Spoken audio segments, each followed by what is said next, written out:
Good afternoon, everyone. The July 29th, 2025 Special Council meeting is called to order at 4 o'clock. Council would like to acknowledge the Ucluelet on whose traditional territories the District of Ucluelet operates. Audience members and delegates are advised that this proceeding is being video recorded and broadcast on YouTube and Zoom, which may store data on foreign servers. Are there any late items?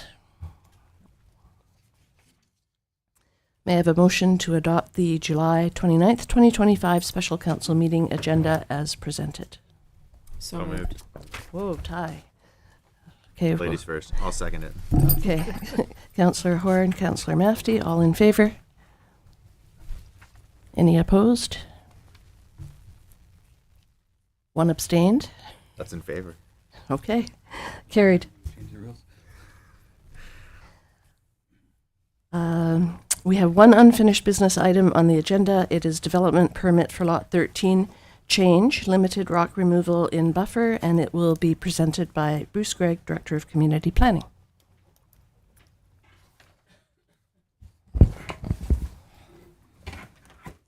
Thank you, Mayor McEwen. So briefly, this is really coming back to the question of amending the development permit and the request. It's, I think, clearer, hopefully, in the report and is defined in the DP amendment, which is actually attached as Appendix B.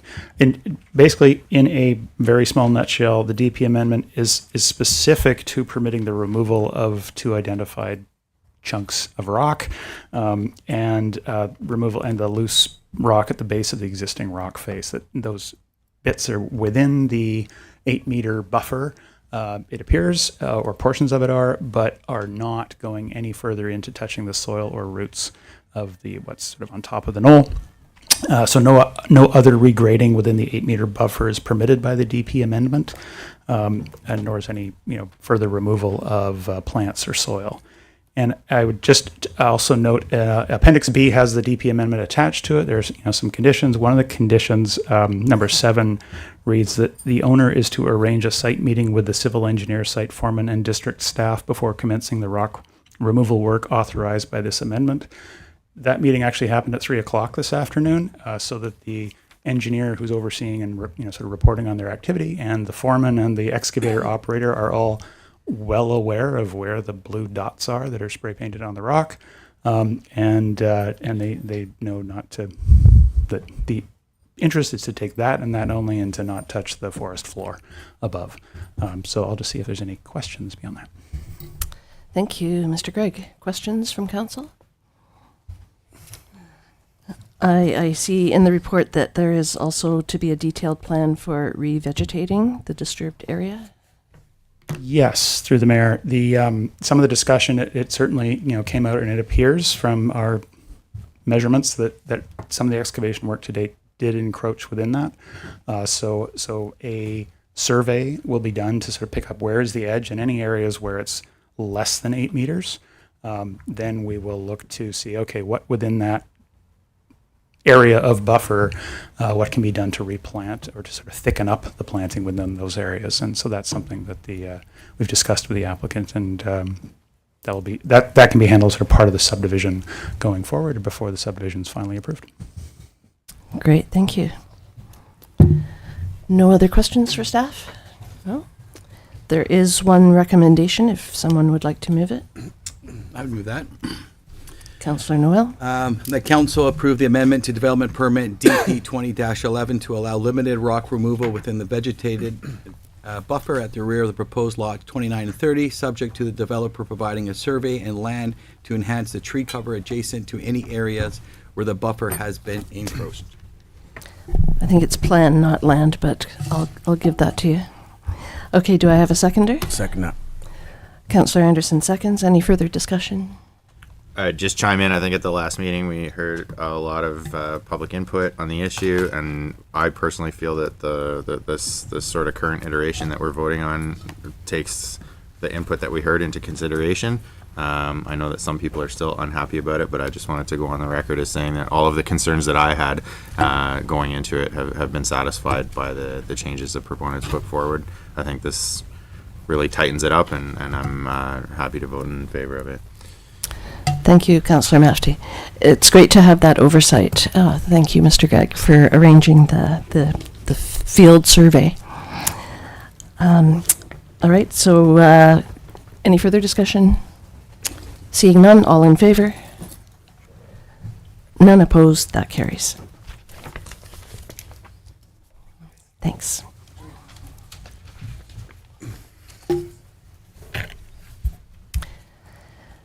We have one bylaw item on the agenda today. It is 221 Monado Road, Arif. District of Ucluelet Housing Agreement Bylaw number 1368, 2024, and it will be presented by Mr. Harding, our interim CAO. Thank you, Mayor. I'm going to turn this over quickly to Tyler Brown from McLeany, if he's there. But this is, Council had entertained a housing agreement a number of months ago and gave third reading. We're proposing a more up-to-date and cleaner copy of a housing agreement for Monado Bay, which has a number of changes in it, but a lot of it's more about clarification. But I don't want to mess it up because Mr. Brown has been working on this with the proponent, so I'll turn it over to Mr. Brown. Thank you, Mr. Harding. Good evening, Your Worship, Council. I have been working on this proponent, but I would say most importantly, I've been working on this with staff, your staff, as well as staff from Young Anderson. And without Young Anderson's assistance, I don't think this agreement would be anywhere near as good as it has shaped up to be from that refining process. So undoubtedly indebted to them. But following Council's direction from December, Council may recall that 3 readings were given to the housing agreement, but there was direction to work with the proponent and refine it. We have really focused in sort of three areas. The first being making sure that it protects the district's interests, stemming from that it has legal enforceability and uses best practices, and ultimately tries to meet the intention of that first agreement, but is clear and concise. It was a little convoluted as crafted, and I think that introduced ambiguities and certain instances where it wasn't easy to discern what the agreement was actually outlining. So I do want to highlight some key components that I do think are important for Council to consider in the agreement as it considers this, and also in relation to the overall goals for the community. And while we're confident that it's a legally enforceable agreement, which the developer proponent has agreed to, ultimately at the end of the day, items around affordable housing are also policy decisions, and Council is in the seat to make those decisions. So the housing agreement would administer, and this isn't the total amount of units in the development, but what are covered under the housing agreement would administer 75 residential strata lots for attainable housing and 107 potential rental units. That's what's covered under the agreement. The agreement now does contain a $500 a day penalty if the provisions of the housing agreement are not followed or not met. Adding to some of that enforceability power. Importantly, we've worked with the proponent, and Young Anderson has worked with the proponent to make sure attainable home is really defined, but more importantly, the formulas, both for the rental portion and also the attainable portion, those purchase prices and when they change hands, how is that calculated? And that was, I would say, probably one of the biggest items that needed to be addressed was clarity in those calculations. The agreement also more clearly outlines who is now considered a qualified person for those attainable homes or who is considered a qualified tenant. And that when an attainable home changes hands, someone who's a qualified person purchases for a couple of years, but life happens, they decide to move on, maybe moving it within Ucluelet or moving away, that now it is very clear that that attainable price is maintained for a period of 5 years. So from that first sale, 5 years of attainable home ownership. Importantly also, Earth Housing Association will reserve 60 days from advertising a minimum of 5 condos of available stock in Lot 5 and Lot 1, Part 1 for the members of UFN, so they have the option to purchase. And that the owner or the proponent agrees that 30% of the dwelling units on Lot 2, those are the rental units, will be rented at affordable rental rates and to qualified tenants. So 30% of the units will be affordable rental rates, and that's secured for 20 years. So as I highlighted and noted, the specific focus really was cleaning up the housing agreement based on council's direction, making sure that the associated covenant and the housing agreement were legally enforceable and ultimately protected the district's interests. With a housing agreement and the associated covenant, of course, the developer has to agree to it as well, which they have been sent, and we've worked with them, but we sent them the final copy and they've agreed to it. The housing agreement as presented, if given third reading tonight, would advance, and you would see this on your Thursday agenda for consideration of adoption. So tonight is not the final reading or adoption of the housing agreement. The recommendations before you do include rescinding third reading because third reading had been previously given, and this agreement has significantly been amended, so it needs to be rescinded, and then a new third reading if that is council's pleasure. I am here to answer any questions. Just full disclosure, I am not a lawyer with Young Anderson, so I would not want to stray and provide you legal advice that I'm not qualified to give. Thank you, Mr. Brown. And Mayor, if I could just add to that, so thank you, Mr. Brown. So as Mr. Brown indicated, this is really your housing agreement. So if we haven't got it right, this is where we need to give us direction. We've taken the objectives that were outlined a number of months ago. And again, as Mr. Brown indicated, we've tried to quantify those much better so they're more measurable, more enforceable. But again, if council has other directions, if this is not what you had in mind, this is where we'd love to get some different direction. Thank you, Mr. Harding. This is certainly a much tighter agreement than the previous iteration, so glad to see the work that's been done on that. I'll see if council has any questions. Councillor Noel? Yeah, I had a question just regarding the Serenity Landing Housing Committee. I didn't see in that committee that there would be a district representative. Did I see that wrong?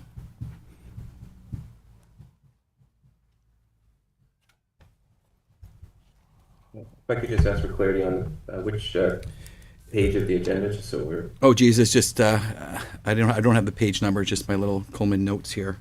There is a housing committee that's going to be struck for this group. Is that correct?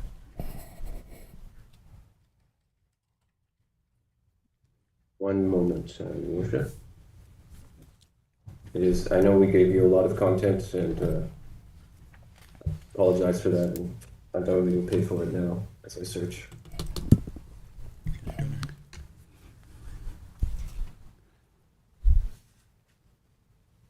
Mayor, as Mr. Brown's searching for that, we know there is a housing society that has been established as part of this this organization. It was established before I got here. I'm not sure if any council members may have some of the background of if that's what Councillor Noel is referencing.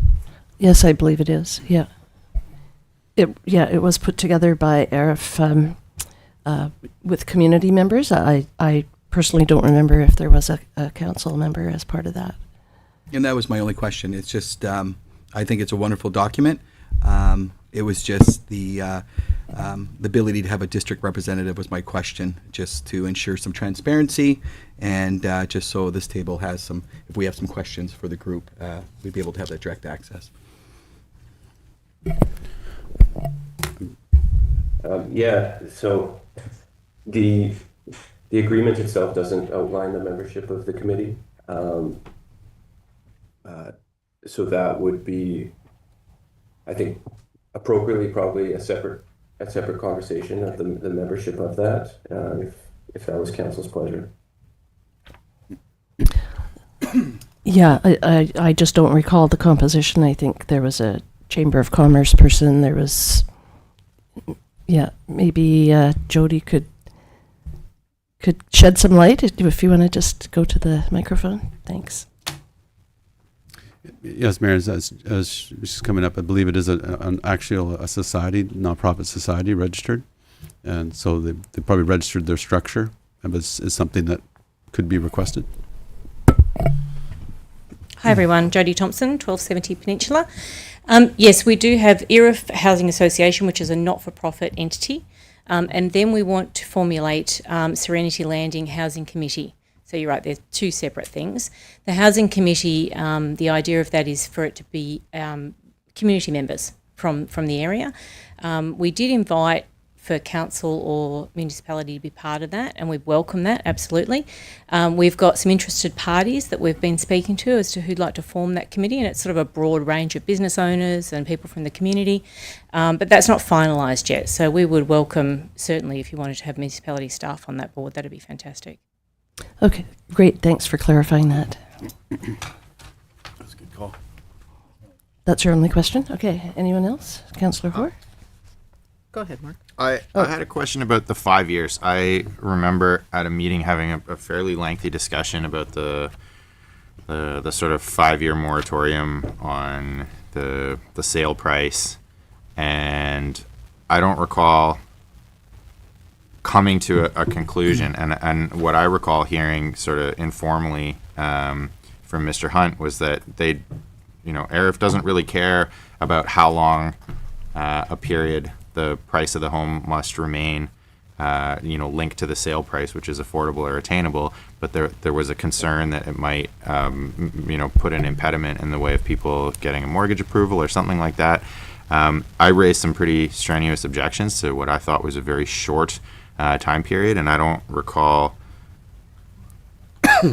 agreeing on this 5 years, and I realize that it's not for us to agree and to tell ARIF what to bring to us, but I'm just wondering if someone can fill me in on the logic behind the 5 years, which seems like a very, very short time period that to me suggests that this is just going to create another housing crunch 5 years after completion, when people who bought in at essentially a subsidized rate are going to be able to sell at a market rate.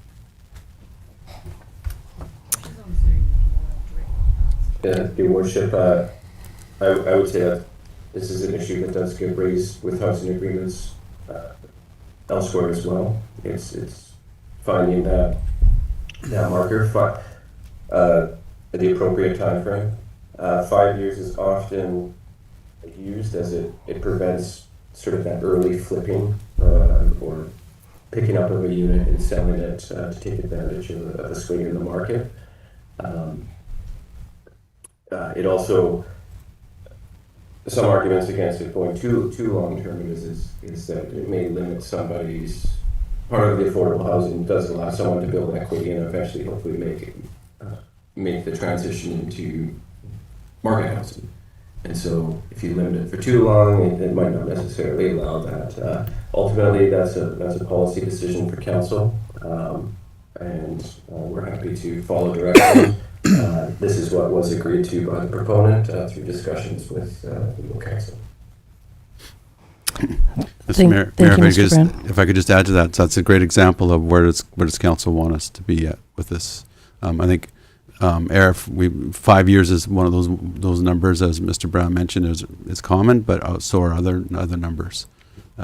It's whatever council would like to look at. I think once ARIF has built it, sold it, they probably won't be as involved. It's really more what's the legacy for that housing to be. I think Mr. Hunt did have a rationale for that 5 years. Oh, Mr. Chair. We have someone on the web want to raise the hand to answer this question. They're from ARIF, right? It's Joshua Hunt. Sure, yeah. Mr. Hunt, you may speak. I haven't muted your mic. To Mayor and Council, just want to make sure, can you hear me? Yes, we can, thanks. Oh, fantastic. Sorry I couldn't be there today. I'm actually in transit, heading back to Vancouver as we speak from an international conference.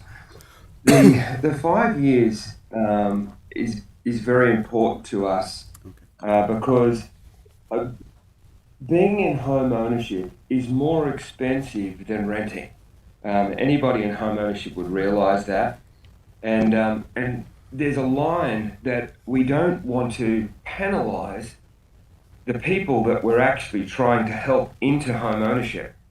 And so for the first 5 years, it will actually be more expensive to actually be in a home ownership position than what it would be to be in a rental position. Likewise, if you continue that process out for 10 years, it means that you're asking people to be in a negative cash flow position being a homeowner than what they would be if they were actually a rental. The purpose of the home ownership plan is to empower people to move from being renters to homeowners, because we as a company believe in the power of home ownership and the ability for it to change generational wealth positions for families. We do not want to tie a noose around people's neck to say, well, you've got to be in this negative cash flow position for 10 years or a long period of time for them to be helped out by their property being able to be moved from attainable to market. The purpose, and Tyler outlined it very well in regards to there's a couple of issues, and that's the reason we put a time frame in there, and that is we don't want people to be flipping their properties. We want the legitimate people in there and for them to take advantage of it. But there is a line about how long you make that person put in a negative cash flow position before they can actually enter through market housing and the 5-year period, mainly because it's not about the benefits to ERF, because we're gone by then. The benefits is really to the people that we're trying to help get into being homeowners. I hope that clears that up. Thank you, Mr. Hunt. That was the rationale I recall you giving us in previous discussions about this. And Mr. Brown, you said that 5 years is a fairly common cap in situations like this. It does vary, but 5 years is fairly common for housing agreements. But like I said, it is a policy decision. With housing agreements, though, they are essentially negotiated between the proponent and the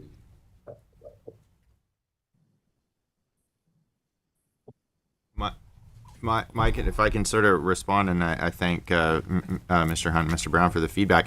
It seems to me that Mr. Hunt's rationale here is that home ownership is actually a cost, and renting's better, so then why not make them all rentals? If the idea is to create homes that can be owned by people, which I appreciate, I have been a homeowner, I am a homeowner, and I understand the value of home ownership, but it seems to me that the 5-year term is very much closer to the short-term flip than the long-term ownership. And my particular concerns are specific to Ucluelet and the housing market in Ucluelet, the pressures that our local market faces, and the pressures that this development would ideally alleviate. And if we are essentially looking at putting a number of homes on the market that are being sold below market value that can then be turned into a cash out situation within 5 years, it's very difficult for me to understand who would not avail themselves of that. It's possible that someone might buy that home, fall in love with that home, and they'll want to live in that home forever, and they will be able to do so. But I having been a homeowner, I struggle to understand who would not avail themselves of the opportunity to make a significant amount of cash in a sale and transfer after merely 5 years. And that's why in our last meeting when this came up, I argued in favor of a much longer term, because not only would it deter people who flip, but it would remove that reward. So there wouldn't even be an incentive to flip. And if they wanted to sell their house, they could sell their house at, plus 3.5% per year or whatever represents like a reasonable rate of growth. I think 5 years is far too short My specific problem in this specific case with this specific development in our community is that I think it's going to essentially create the same problem that we have now 5 years down the road. Right now, part of the reason why this type of housing is so attractive is because it's below market value. If these houses get built and 5 years down the road they become market houses, then we're going to need another ARIF to show up and build us more sub-market value houses. And I don't think that the problems that we're facing in Ucluelet are going to turn around in the next 5 years or even in the next 10 years by the time these are built out and sold. So I think for me, this is a bit of a sticking point, and it's one that I know came up and there was vigorous discussion and nothing came of it until, now it's like, well, here it is, 5 years. So I'm not trying to, raise a crying hue, but I think it's difficult for me to get behind this because it really goes against what I believe the value of this development is to Ucluelet.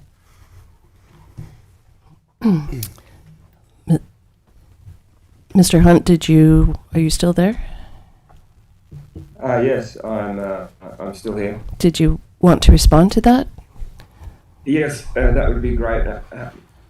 Mr. Mafti, I can appreciate that point of view. And if the only houses that were being built on this development were all being sold under this attainable home ownership problem, I could agree, opportunity, I could agree with you. But the majority of the apartments that are being built on this property fall into the rental period that is locked in for a 20-year period. And so if you actually look at the amount of doors, there's 75 that fall into the home ownership category, the attainable home ownership category. And there's 107 that actually fall into the long-term rental that are going to stay in that position for 20 years. So I don't believe that we'll be in this same position in 5 years' time, because there's 105 rentals that are being added to the local market that are going to be retained as affordable and market rental, which will take a lot of the pressure off the existing housing situation in Ucluelet. I'd like to add to that the motivation for our company, ERIF, is to help people move from being in a position of being a renter to being a homeowner. That is the desire and the purpose around what we do. Our desire and purpose as a company is not to put people into long-term rental situations. We as a company have a desire to transform lives into being in a position of home ownership. If this project was purely a rental project where we were just building rental accommodation, we really wouldn't be interested, because as a company, we like to move people from being in a position as a renter to being in a position as a homeowner, because we believe in the generational transformation that home ownership can actually deliver. I appreciate that, and I think that this might just be a philosophical agreement, which means that there's no inherent right or wrong, and I don't think that, I don't think we need to get in the weeds about it. I guess my question is there a reason that it would make a difference to you whether it's a 5-year term or a 25-year term? Because once the houses are sold, what does it matter to the ERIF Housing Corporation? You're right in regards to it doesn't make any difference to ERIF. The reason that I'm a stickler on it is because it makes a massive difference to the people who have bought them. Because there is a cash flow difference between being a renter and a homeowner. The additional land taxes the homeowner has to absorb. They ride the roller coaster of interest rates, both on a positive and negative position. Being in a position where you will be in a negative position probably for about the first 5 years, because a renter doesn't have property transfer taxes. They don't have GST obligations. They don't have the ongoing additional expenses that a renter doesn't have. And therefore, having a 5-year period in which they could turn that around, life can change a lot for people in 5 years. We think 5 years is a long enough period, and I think that that's why generically in housing agreements, 5 years is a period of time that is selected with municipalities across the province, and that is because 5 years is a long enough time that people aren't in the headspace of flipping. If people are going to flip a property, they're thinking 6 months, they're not thinking 5 years. So we think that we've weeded those people out. Having a 5 year period gives people an opportunity that if life changes, whether their family grows, whether job opportunities change, whether family structures change, it's not too long a period that the investment that they've made to put themselves in a position of home ownership can actually be a favourable decision for them, and they're not having to wait 20 years for that to sort of take hold. Otherwise, they have to resell the property under exactly the same terms and conditions, which would actually put them into a negative cash flow position because they actually can't sell the property for more than what they've paid for it because of things like property transfer taxes, GST, etc. I just fail to see how that's a problem unless they want to sell the property. And if they want to sell the property, then I mean that's the way that the free market works in this country, and it has forever. Like the problem for me isn't what happens if they sell the property. It's what happens if they sell the property at market value. And I think it creates two problems. The first is that it incentivizes flipping, and that hastens the second problem, which is the creation, the transmutation of sub-market value housing into market value housing. But basically, to me, this 5 year term is effectively, economically, the same thing as saying, we're building 75 units of market housing, but there's just a 5 year clock on them. They'll become market housing in 5 years. But there'll be 75 units that 5 years after completion are going to be market housing. And I'm just not sure that that's in the best interest of this community, seeing what's been happening to property values. And so if you say that, sorry, go ahead. I would not be prepared to put people in a position of being in this negative cash flow position for a 20-year period. But you're not doing that. You're a home builder. You're not forcing anyone to buy any of these properties. They're going on the market at a subsidized rate. We're a home builder that's building through a not-for-profit. And the purpose of building through a not-for-profit is to help people. And I don't feel that that is putting people in a position that helps them. I actually think that it puts people in a position that it actually ties a noose around their neck for a long period of time. And as a company, we're just not prepared to do that to people. Now, I understand what you're saying, and if, like I said, if there was no affordable rentals in this program, but when you add up the amount of affordable and attainable houses that are being offered in this project, you're talking over 70%. Like, that's almost an impossibility for projects to actually deliver.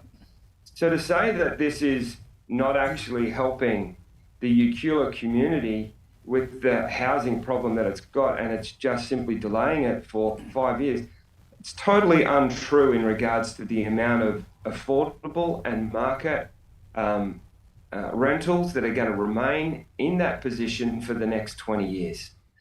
To say that we put 75 people in a position where they can get into the property market that may have not been able to get into the property market, I think that as a community, that's something that we should be proud of, to say, this is what we've done for local people that have been invested into the community, that have worked for the community, looked to help the community out. And what we've done is we've put them into a position where they also can be homeowners and not be left behind in the crazy inflation that this world has delivered us. I don't have any objections to the 20-year term on the rentals. I'm a little bit surprised to hear that you would consider offering home buyers below market value housing to be tantamount to putting a noose around their neck if they can't sell it within 5 years. My objections are to the 5 year term, not the 20-year term, to the 5 year term on the 75 ownership units, not the rentals. And I'm Yeah, I hear your points. I don't want to sidetrack the discussion, but I did want to bring this to the table because it's a concern that I raised at previous meetings, and nothing ever came of it. So if I'm in the minority here, I'm one of 5, and that's the way it goes. But I'm not entirely sure that your arguments have satisfied my questions about the 5-year term on the below market value units. But I don't want to sidetrack the meeting, so that'll be the last of it on my end for now. Anything further from you, Mr. Hunt, before we move on? No, I just want it noted that Mr. Matthews is right in regards to this is not something that we are fighting for the benefit of our company. It's something that we feel passionate about in regards to the benefit to the people that we're looking to help into attainable home ownership. And so I just want that to be noted in regards to the purpose and motives behind the discussion. Thank you for being available to answer those questions, Mr. Hunt. And I do find it hard to believe that 75 people would, in 5 years, decide to flip their homes. Like it's just not going to happen that way. I don't think, anyways. We had this discussion in council, and the question that I raised to you is, if you bought a home and you knew that in 5 years you could probably clear $100,000 or more in net gain on the sale of your house, why would you not do that? Maybe other than sentimental reasons, there's not a financial advisor, there's no fiscally minded person that would ever give you advice contrary to that. If you can pocket the type of cash that is the difference between the purchase price of this house and the market value of this house 5 years later, I would eat my hat if any independent third party would say, you know what, that's a financially poor choice. Everyone would say, do it. It's money in your pocket for free. Do you mind if I jump in? Councillor Anderson? So I hear what you're saying for sure, but I would really respectfully argue that the housing needs report that we have for 5 years right now, which is the same time period, is about 245 units. This will be roughly that. So I think that's going to satisfy some of these problems moving forward. So by the time the 5-year mark hits, I think we will be in better standing than we are right now. There's a lot of issues with an imbalance right now and affordable housing and just housing needs across the board, the full spectrum. But I think in any case, when you're trying to give somebody a leg up or help someone, there's always going to be the idea that a bad actor is going to come in and take advantage of that. And so I just don't want to throw the baby out with the bathwater here and say, okay, we've got someone that's willing to do something right now in terms of building homes when many developers are going bankrupt right now and laying people off. There's just in the way the economy is. And I agree with you. There was probably a time when you could have made $100,000 or something like that on a quick flip on a house.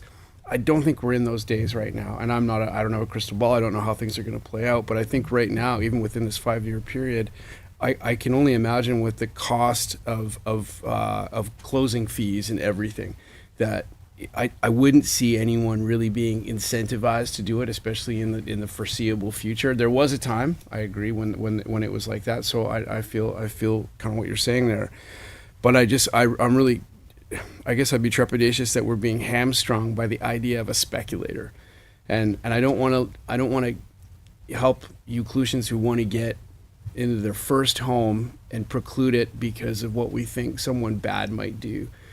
And so if I think Mr. Hunt had a point where if it makes more sense to rent, at some point you're just going to decide to rent because it's just cheaper. And why would you accumulate equity if you're really not accumulating equity? And I could see that spilling over into potentially your mortgage and what you can apply for, because you would be hamstrung by a set of conditions that make it so that you really can't hold on or use that equity, even if you're going to refinance later on, because you still don't actually have that equity. You're locked for whatever that time period is. So like I hear what you're saying, 5 years doesn't sound like much, but to me, when you kind of look back at it, and I think if I was going to buy one of these, I just wouldn't do it if it was more than 5 years, because what would be the point? At that point, I'd probably just rent. So I just in the current economy the way it is, I think if, for example, if Arif pulled out right now, I really don't see anyone else coming in to fill that void, especially the way the market is right now. That we're seeing developments fail across the board here. So for the 77% of affordable attainable, I think there might be this one small part we might not love, but we're getting so many other things that's needed by the community right now.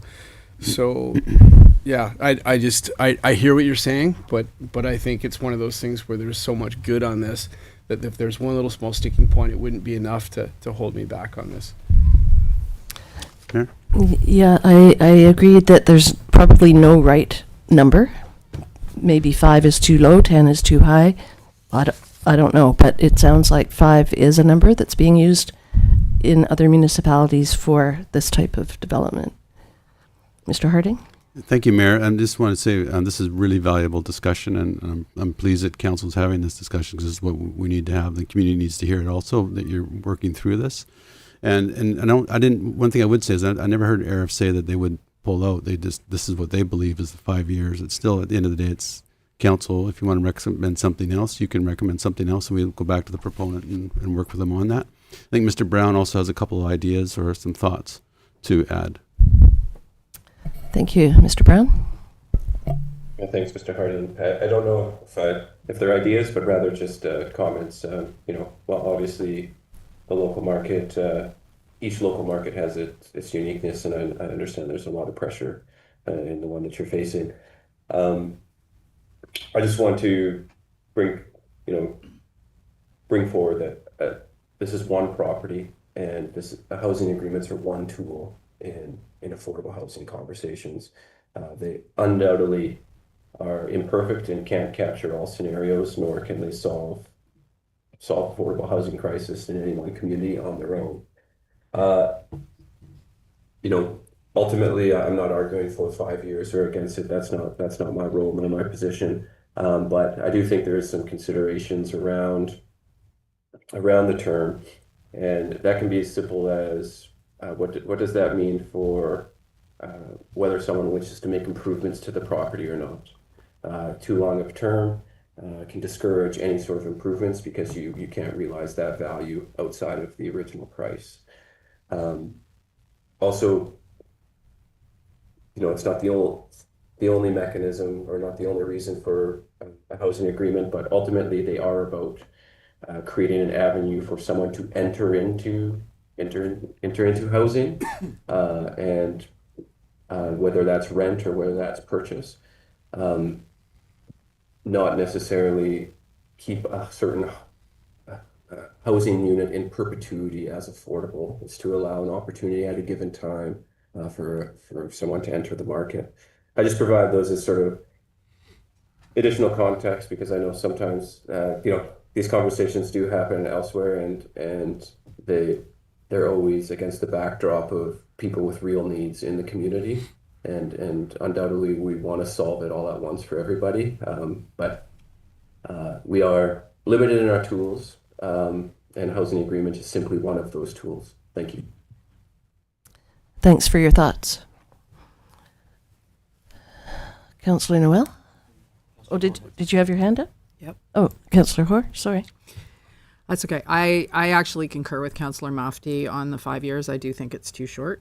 I think that's an issue, but I would also like to point out that in this house, the agreement for attainable home ownership, it says that the attainable sales price restrictions and qualified person eligibility requirements imposed on the Arif as the initial landowner shall terminate on 20 years from this date of the agreement or when each unit is occupied. So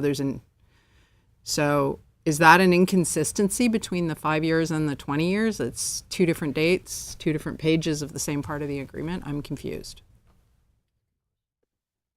Your Worship, through you to Council, no. The 5 years is simply a restriction on a qualified person selling to another qualified person. So let's say me as Tyler Brown, a qualified person, purchases with one of these units, that 5 year restriction applies to me. as the qualified person. And then if I sell it to another person, that restriction applies to them. With regard to IRF, they must always, for up to 20 years, must sell these. So if they build them, they can't hold on to them for 5 years and simply flip them once that 5 years is up. They're held to a longer period of time, which appropriately so as the developer. Thank you. Thanks for clarifying that. Councillor Noel? I'll just chime in. I'm supportive of this. It checks off 8 of the 10 boxes in my eyes. I understand Mr. Mafti and Councillor Horse, whether it's 5 or 10 years, but I look back in some of the developments in the last 25 years that struck these kind of housing agreements. When I think of St. Jake's and the Komodos at the end there, when those developments went in and it went to a local initiative at first. They flipped 25 years later. It's drastically changed, but giving those homeowners the ability to get in the market where they traditionally wouldn't, I think it's amazing. And I also, the rental component here, there hasn't been a rental, an apartment built since 1983 in Ucluelet, and the fact that that's here, that plays an important part for me, knowing that there's zero district money outside of the Young Anderson. I can only imagine the hoops that Josh went through in order to check off every box and in order to get the document before us here today. So for those kind of reasons, I'm supportive of what I'm seeing here. And it's not a leap of faith. It's simply that it's going to check off a lot of boxes for some people that are living in town. They're looking for attainable. And I can't stress that, this is for locals. This is not for out-of-towners. This is not for nightlies. A lot of these are just for people that want to live here, and it's been a long time since there's been something like this, and so I'm very pleased what's here, and I'm not scared that it's not a 10 and a 10 for all of us. If we're waiting for a 10 and a 10, we're not going to be moving things forward. So this pushes the needle far enough for me to support it. Thank you, Councillor Noel. Any further discussion or questions from council? Seeing none, there are 2 recommendations, and I believe they should be read separately if anyone wants to take those on. I'll move them. Okay. I'll move that council rescind 3rd reading of housing agreement bylaw number 1368, 2024. Okay. Second. Councillor Anderson seconds. Any further discussion? I'm gonna. I'll vote on the rescinding. Yes. Sorry. No discussion. Okay. Any further discussion? All in favor? None opposed. That carries. Did you want to take on the second one, Councillor Noel? The council give 3rd reading of the housing agreement bylaw 1368, 2024 as amended. Do I have a seconder? I'll second it. Councillor Anderson seconds. Further discussion? I'm gonna vote against it, and it kind of breaks my heart because I've been supportive of this project, and I realize that this isn't a nail in the coffin, but I'm really concerned because this came up. This was recognized as a valid discussion. We got into the thick of it, and I feel like we're at a point where it's like, well, that was valid then, but it's no longer valid now, and some of these things really just don't satisfy me, and so it's difficult for me to be like, well. Like it's our job to try to get it to as close to a 10 out of 10. And when the proponent is saying, well, I don't care if it's 5 or 10 years, and council's saying, well, we don't really care either. I care. I think it makes a difference, and I think it's a valid point. And I'm a little bit disappointed that the best we can do is just say, well, let's just take it because it's in front of us. So just justifying my vote at this point. Any further discussion? Yeah, I'm not saying that I'm taking it because it's in front of me. I think there's been a lot of effort put into this. I wasn't here for your discussions that you had amongst yourselves, but 10 years is a long time, and there's a lot of people that come to the town that struggle to make it 10 years. So again, the fact that there's that many secured rental units without us having to do much effort. And I'm supportive of the 5 years. It's too bad that you're not able to see that, and that's your decision. But I'm very supportive of what I see here. Thank you. Any further discussion? I might just add really quickly that if I was, I hear what you're saying, 100%. But I think that part where we have the 20 years where we get to vet the people that are moving into these homes is a huge part of that equation, and you can't take that back. These are for business owners in town. These are for people from here. There's a process here. They're not just going to be from people out of town. It's not going to be speculators. It's not going to be foreign investors. It's not going to be people that want to make a quick buck. And I could be wrong in this. I don't have a crystal ball, but in 5 years I would be astonished if we were in a situation where someone could turn over that profit. I've been wrong before, but I think in this case, we've got a situation in front of us where we can get people in their first homes that are people that we need in the town. They're critical people. There's people. There's going to be police. There's going to be nurses. There's going to be teachers. People that we can get in their first home in here. So I think there's a benefit to it. I do hear that there's a risk, and I respect that. But at the same time, I'm like, I think this is a step that we have to cautiously take. Councillor Noel? And again, I made a note which I didn't read, which is the fact is Hewlett has been on a trajectory of buy and sell. That's definitely slowed down, and you just got to watch CNN for 5 minutes, and the reality is what's happened globally and in the economy and the access to funding is questionable what it's going to look like in 5 years. To think that there's going to be a significant gain of anything plus north of $50,000, if that's even possible, I'd find that questionable. And especially meeting the needs that are in the agreement, with the affordability being local, it checks off many boxes. And again, where you're making the premise that the house that you may have sold many years ago and wish you had kept it, it doesn't mean that that should play in today's agreement here. This is for a group that's not at this table, and then there's many out in the group here that I know and I see that are looking forward to be able to have the access to a home. Maybe not a home that some of you may not live in, but it's definitely a home that 75 people in the community are looking for, and giving them the option to make choices in 5 years, rather than making another policy telling them that they got to live here for 10 years because they got divorced, got sick, and they got to rent it out. So I think life happens, and you Hewlett, it's very difficult to find employment if you're not working for a steady employer. So I think the flexibility is in the agreement, and again, for the 5th time, I'm supportive of this. Thank you.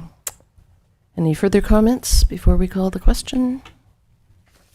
Okay, so all in favor? Any opposed? That carries. Thank you. That was a great discussion, everybody.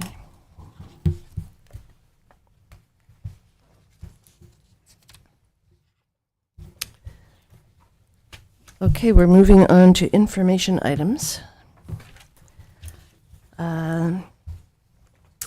The information item we have on the agenda today is the Ucluelet Housing Actions Update, and it will be presented by Mr. Gregg, Director of Community Planning.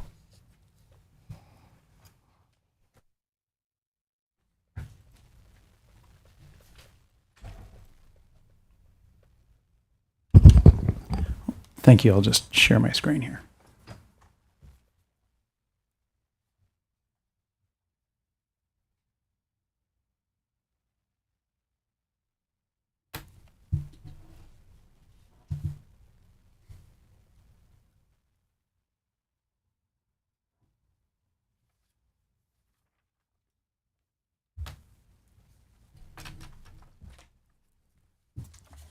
There we are.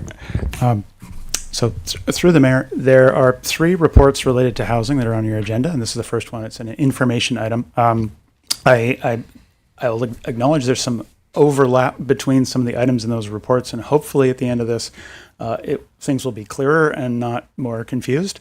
So the first report is an information report. I'll keep it a little higher level. Certainly, if council has questions, we can drill down into that, and the reports that come after get into some of the details, but I'll try and step through it here.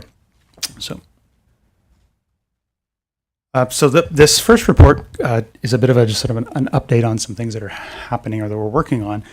And the 3 things that it sort of touches on: provincial housing requirements that are part of legislation that all municipalities in BC have to meet this year.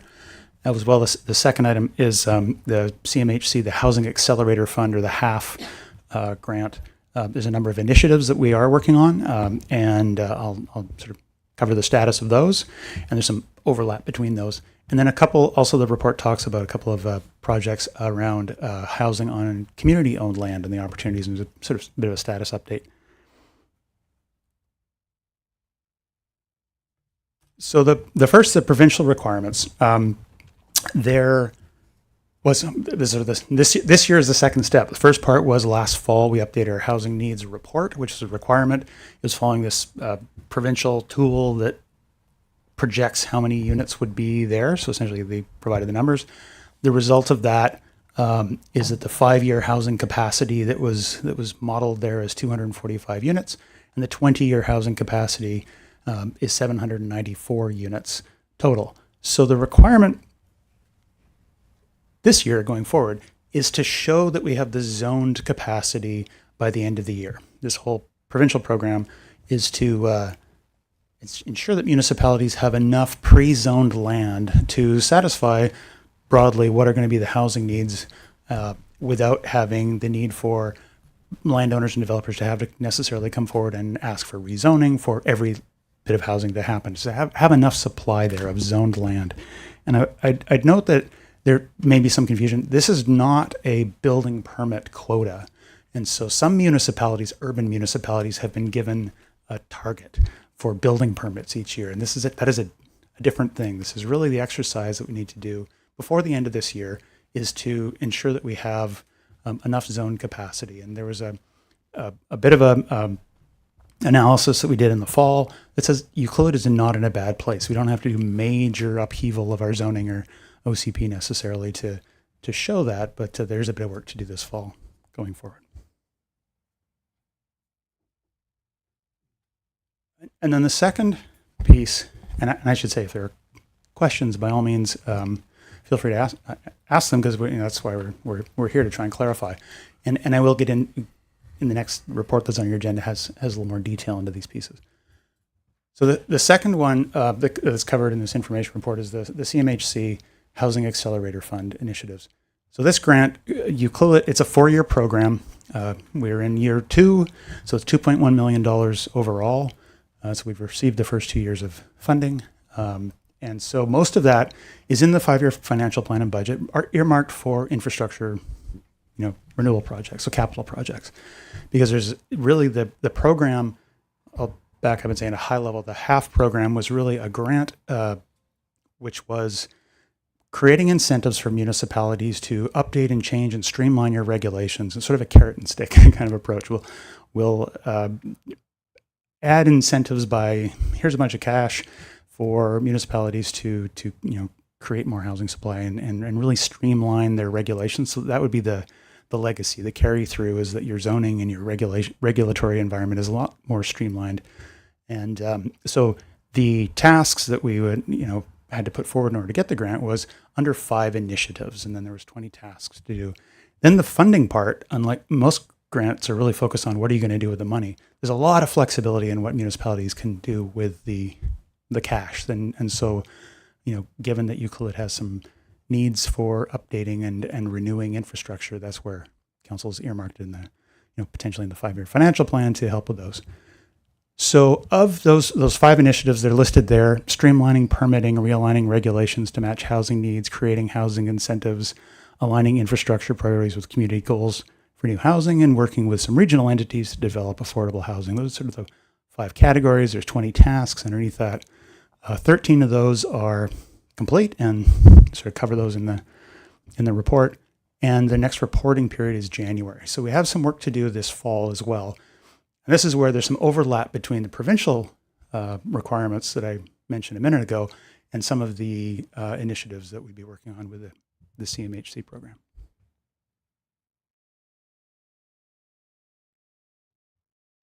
And then the other section is really on a couple of housing projects, which council will recall there is we're not a big landowner as a municipality, but there are a couple of properties that have been looked at for potential housing. One's on Peninsula Road near the elementary school. That had been the subject of a couple of grant applications, which were Ultimately not successful, partly because it's small. We were told that it was a good grant application, but it didn't stack up to larger projects in Nanaimo and Victoria, which seemed to succeed because it just the scale of it. So the positive that's come out of that is that BC Housing has indicated that they're quite interested in the project. And so they have provided some funding for an exercise and basically looking at it in value engineering, working with the West Coast Community Resources was involved with the grant that was prepared previously. So with sort of between BC Housing and the nonprofit, there's some discussion around, okay, what are the needs and are there some changes? It may mean, it's shown there's 5+ units. It was to be a 5-unit development in 2 buildings. One of the questions is, well, could it maybe be 6? And so the cost per unit could come down. And what's the need and how does that? So there's an exercise in value engineering, kind of rethinking whether it's 2 buildings or 1. That could come back to the community, but come back to council if the result of that is essentially BC Housing and the nonprofit coming forward and saying, okay, we think there's a route forward. If that's successful, it would be fully funded by BC Housing. So that's a positive one that's sort of in the wings, and that work, the engineering work and architectural work and costing is being basically underwritten by BC Housing. So that's I think a very positive indication.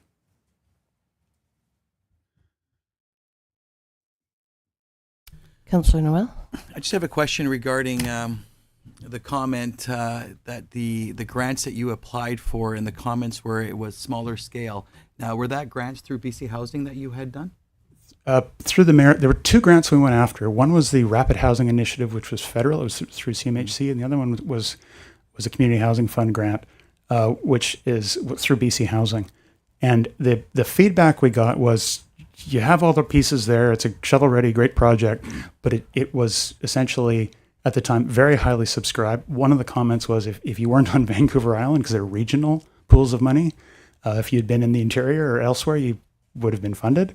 But it was very competitive on Vancouver Island, and really the scale of the project at 5 units, it couldn't compete with the cost per unit of a 50-unit or 100-unit project in Nanaimo was totally different. And so that's where they said, well, yes, understanding in a rural and somewhat remote location, it needs to be looked at in a different way. Because there's no, in their grant program, there isn't a separate kind of rural stream, at least at that point. So that was a challenge for it. Okay, and then I'm just curious, has this council written a letter to BC Housing regarding this, or has this been all just a staff discussion from staff with BC Housing? I'm just wondering what this table's done. Mr. Gregg? Through the mayor, I believe at the time there was discussion, I think, with the MLA, Osborne, around that question of, should there be a rural small town or smaller scale project stream? Again, it's the whole provincial program is sort of set up by BC Housing, but I believe that was a discussion. Yes, I met with Minister Osborne to express our dissatisfaction with being turned down twice, and because per capita 5 units is as important to us as 100 units is in Port Alberni. Absolutely. I guess, and the bonus question here for you, and I'll let you move along, is has the neighbors been notified within a radius that this is the district's intention to build 5, possibly more units? Through the mayor, at the time when that project we're putting the pieces together to get it ready to go in for the grant, essentially the role of the municipality is to kind of try and lay the groundwork and remove as many roadblocks as possible for a development approval, one of them being the zoning. And so absolutely there was a change in the zoning to allow it had been a single family zoned lot, to allow the 5 units there. So as part of that, of course, there was notification of this, bylaw amendment that was happening. Yes. Okay, thank you. All right, carry on. So the other one, council will recall the other piece of property that's been discussed for potential housing options is what we're referring to as 1414 Bay Street, or the Water Tower Hill Project. So that was in front of council in February. And so we have been working towards the Community Housing Fund, again, another BC Housing grant, at that, what they describe as sort of the sweet spot of the 50-unit development. A lot of similarities to the Headwaters rental apartment that has been built in Tofino. Same grant, same sort of mix of affordability, and same structure of a nonprofit society who would be the builder and then operator with the funding coming from BC Housing. So that, there's a lot on council's plate this week. So we're aiming basically to bring that to council, the details of that, and looking for direction potentially in September.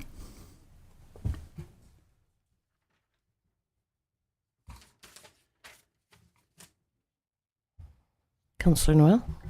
Just on your last comment there, so you'll be bringing back the 1414 back to this table regarding for direction, when your direction would be whether it's a go or a red light? There are a number of things that would need council approval for it to go forward. At the last council meeting, there was really sort of the bit with School District 70 and cleaning up kind of the property boundaries and getting access to the property. There's a number of pieces which council will have to approve. It's really up to council, including zoning, because currently it's not zoned for multifamily, it's institutional. So there'd be a zoning amendment coming forward, and a number of pieces that essentially council would need to authorize and say, yes, make this grant application. And typically one of the things we look for is, if council is supportive, a request to ask for letters of support from some of the, our neighboring municipalities and agencies and First Nations. I think we're planning to schedule that September 2nd. So Okay, that's perfect. early It's around the September. corner. Yeah. Is it okay if I jump in? Are there other questions from council at this point? Yeah, I've got to. Councillor Anderson?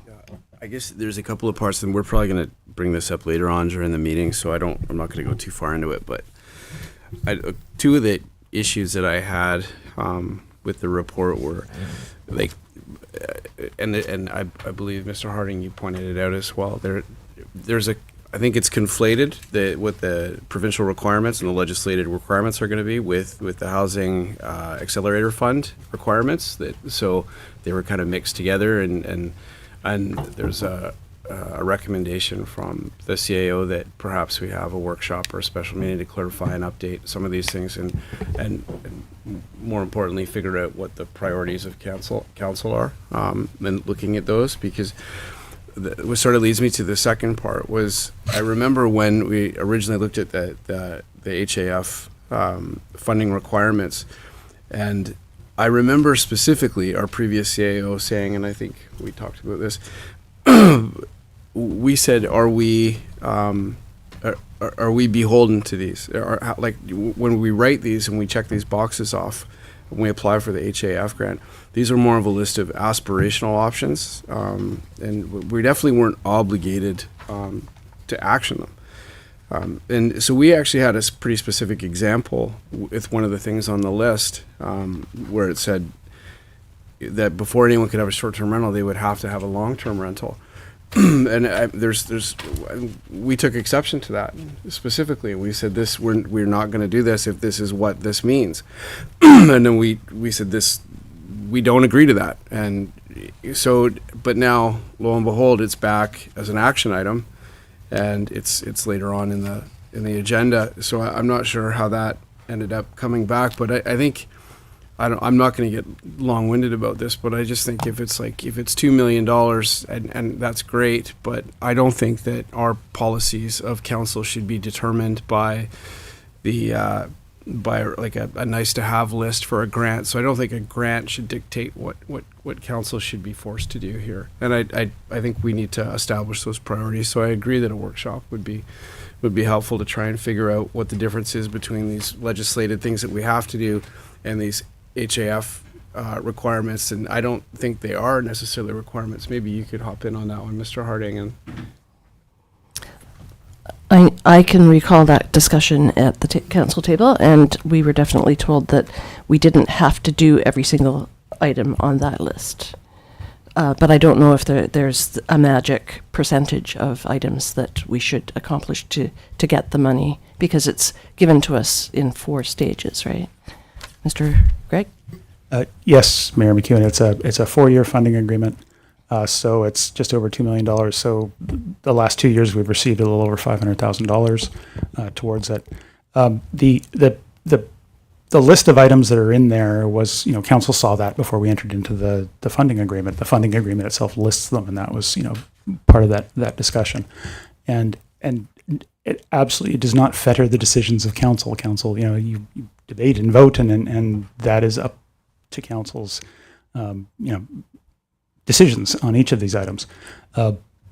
How CMHC sees that, as I'd said, the flexibility on the spending of where the money goes there, this program is quite flexible. If items are in the agreement are not, addressed or not completed, then that may result in a reduction of funding.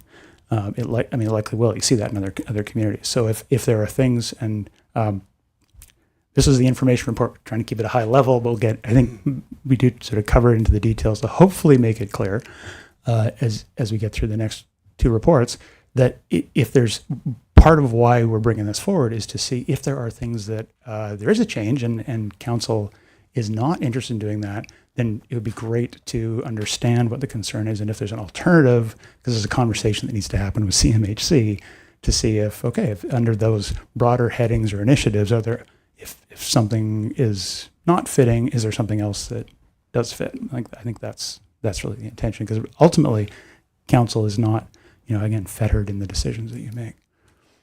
Without trying to be, I'm not trying to be adversarial, but I just find that these things have kind of come back to us after we've sort of said no before. And then having the HAF for 2 years, I remember when we first found out about this, it was at one of the conferences, and they didn't have all the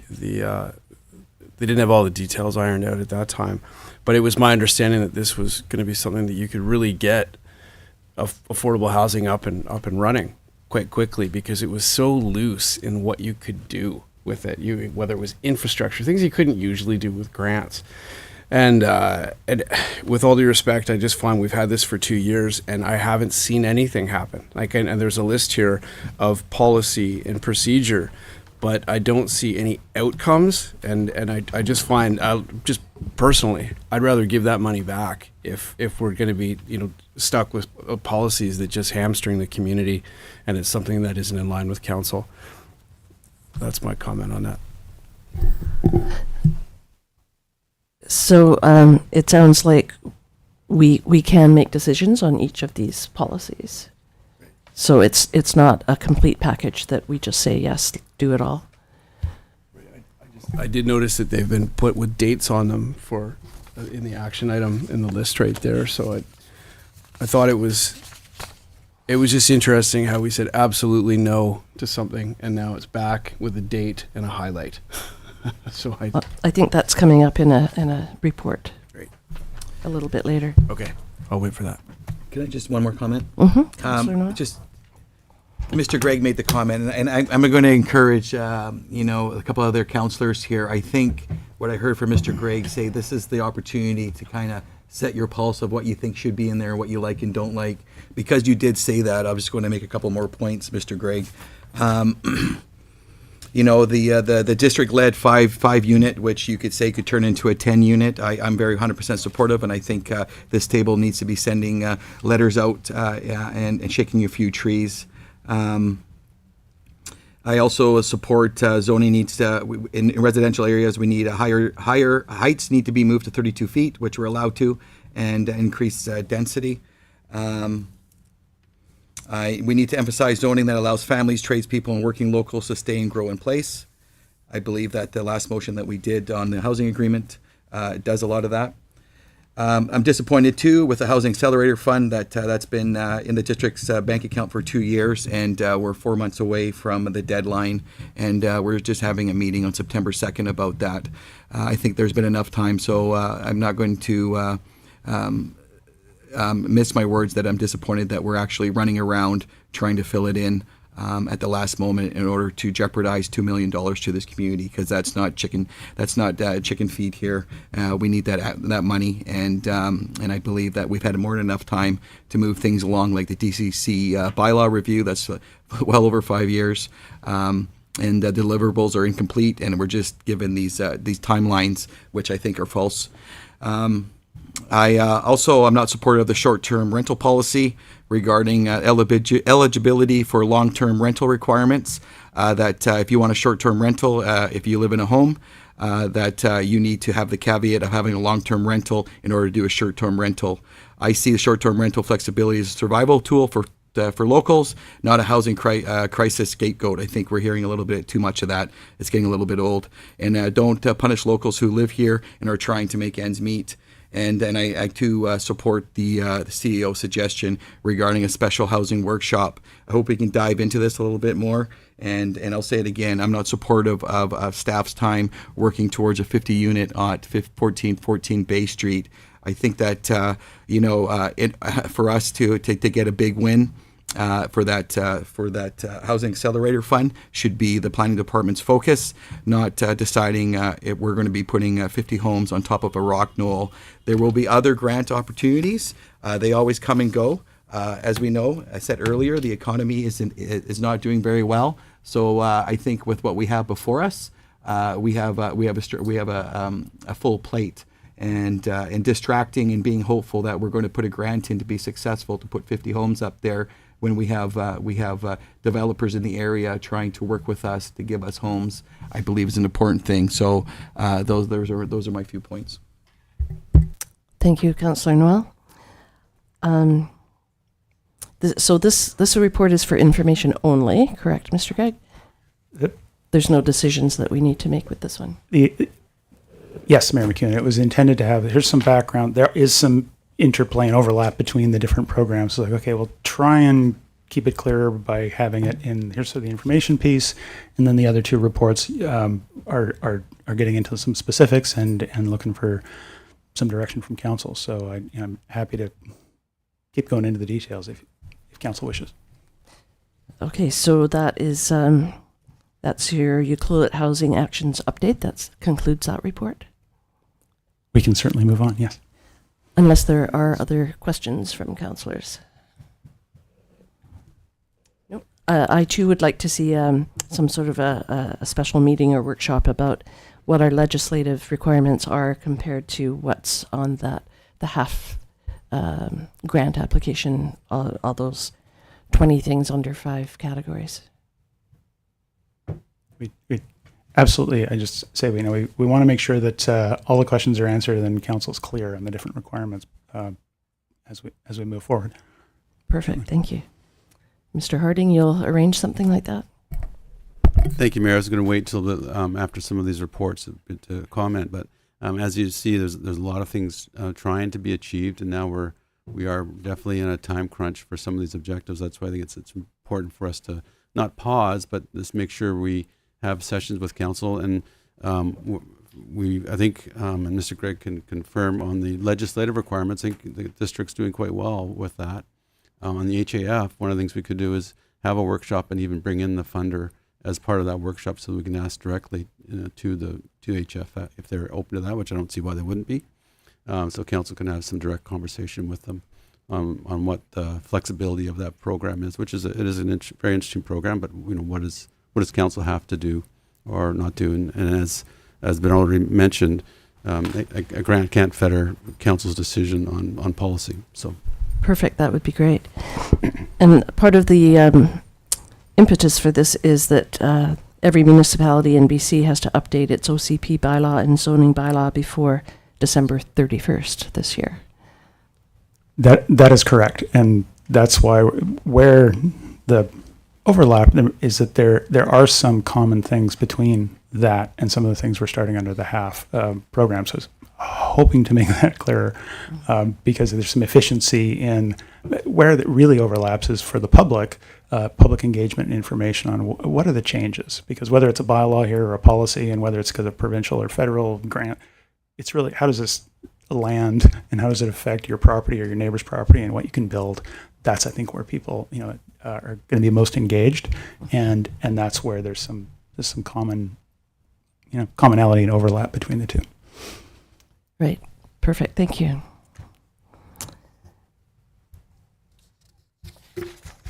Okay, moving on to reports. The first report on the agenda is direction on next steps, housing policy and bylaws, and it will also be presented by Mr. Gregg.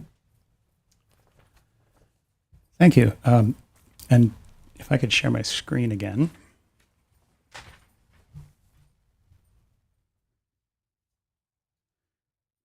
So this report is trying to pull out some of a little more, some of the details between these two. So particularly looking at the provincial requirements and the HAF initiatives are underway.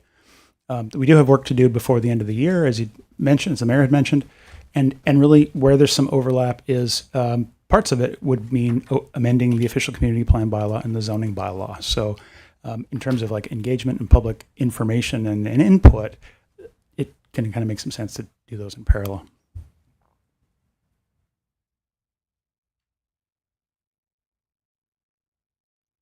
So I wanted to list, so in the first in the information report, there was the table with all of the 20 HAF initiatives, and some of them have check boxes because they're already complete.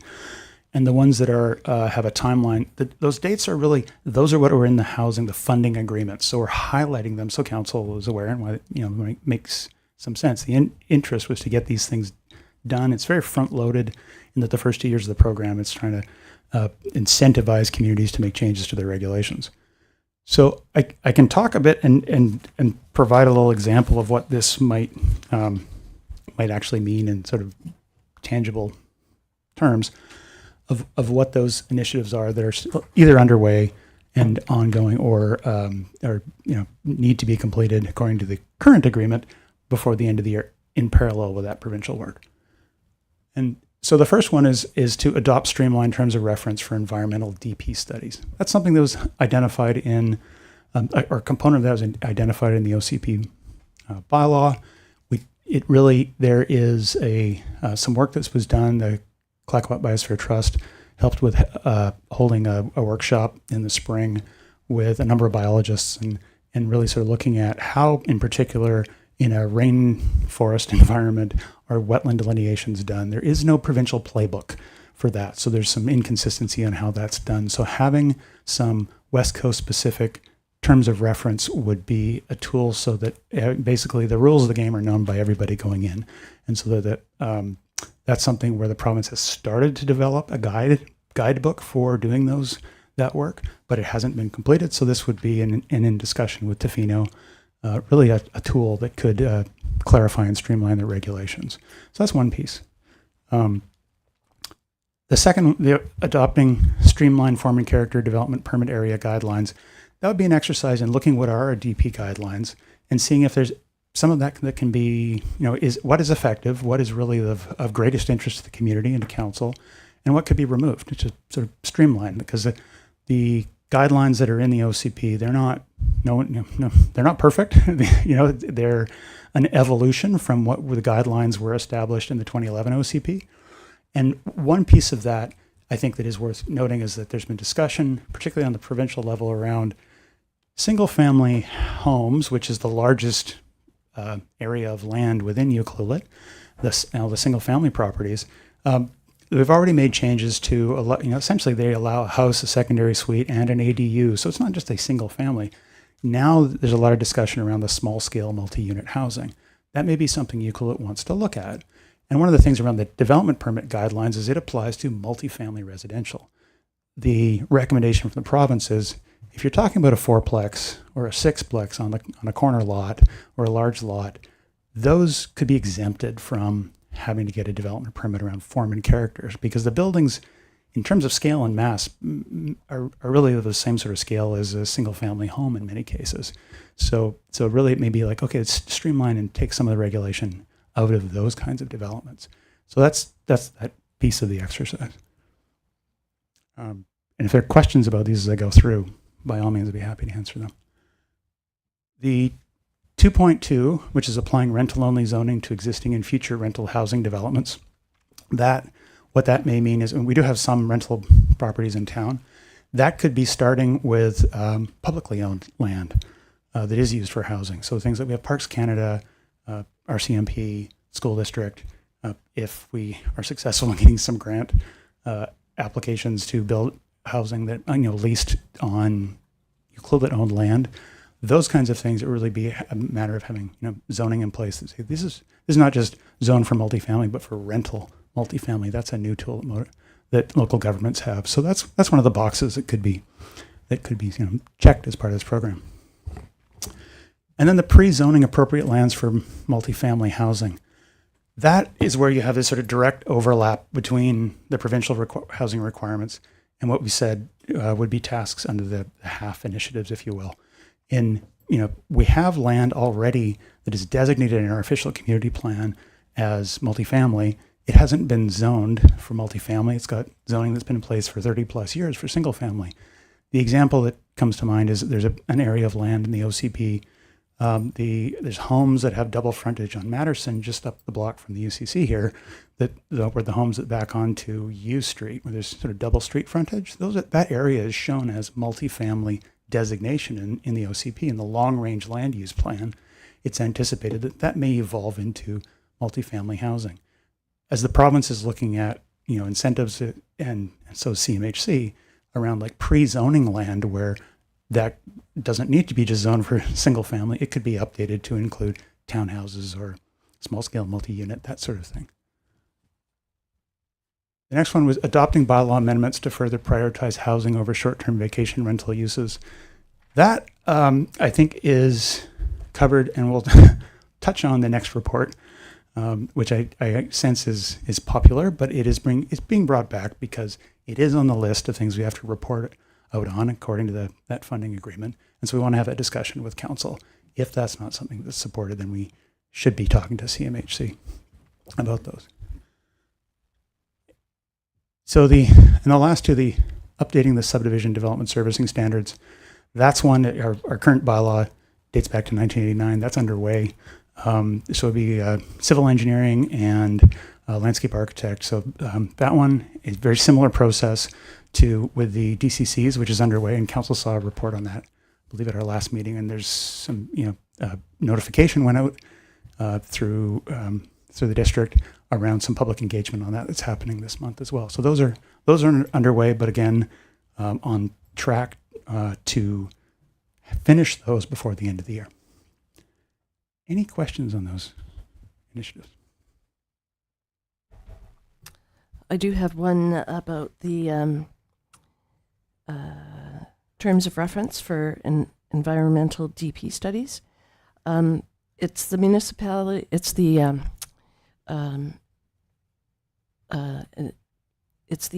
environment, Ministry of the Environment that kind of oversees that. Is that correct?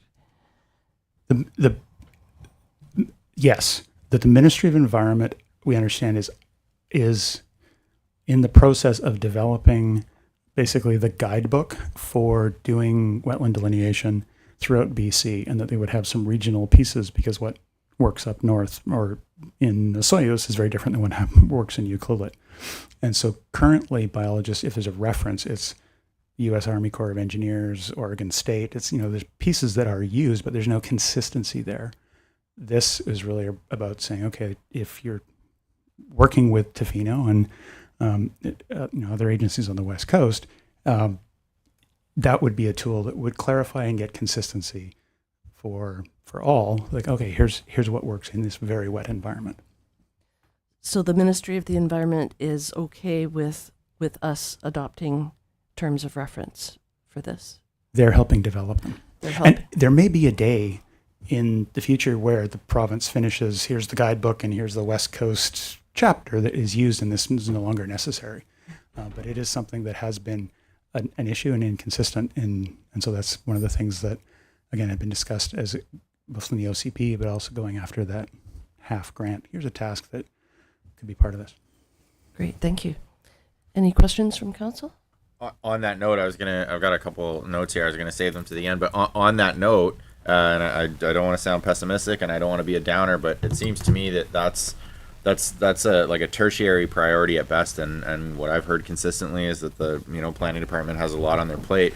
This is it's provincial guidelines, it's provincial enforcement. This really doesn't seem like an opportunity for us to take overworked staff and say, hey, why don't you guys jump in there and do something that the province is really in charge of, and they're going to be the ones that are going to send out the inspectors, and they're the ones that are going to be approving it. Like, let them come up with the guidelines, and if they're too slow, that's not our problem, and it's certainly not the planning department's problem. So I appreciate the enthusiasm, but I feel like there are a number of issues here that I'm like, this is a primary priority, this is a secondary priority, and to me the environmental one is like, I guess if you guys were like, man, everyone down there is just twiddling their thumbs, they don't have enough to do, I'd be like, well, let's help out the Ministry of the Environment. But to me, that's not something that I see as relevant right now, and I'm not saying that to sound like I'm down on wetlands or any of it, but I love wetlands. Of course you do. Yeah. Any other questions for staff? Nope. Oh, Mr. Gregg? Through the mayor, just to address that, you don't have biologists on staff. We're not writing the guidelines for it. But that is something that, as part of the HAF grant program, was put out there. So here's something that we would do, because it was consistent with what the OCP said. Well, one day when we can, we'll get to that. That would be a nice to have. But it was one like, okay, then this HAF program, it's time to kind of accelerate some of these things. That's kind of what it was all about. The Clayoquot Biosphere Trust is really kind of shouldered, let's get the biologists together. They're working on it. I understand we could see the draft next week. Like, that's been going on in the background. It's fantastic to have somebody doing that. And that has included staff from the Ministry of Environment. And so really the process would be with, again, all the public engagement and what are all these development pieces that might be happening this fall. One of them would be reach out to industry. Okay, here's the draft kind of terms. All the consulting biologists who work for the developers or landowners or whatnot have a chance for them to give the feedback. So it's, again, it should be sort of the experts at that level discussing it. Okay, does this, we've rounded it out so we can say, yeah, that's something that might be a better tool. That's just the intent of it. So it's not grading it out, using a lot of staff time or creating something, reinventing the wheel. It's just that that particular wheel isn't there. So this would be accelerating it. Okay. All right, carry on.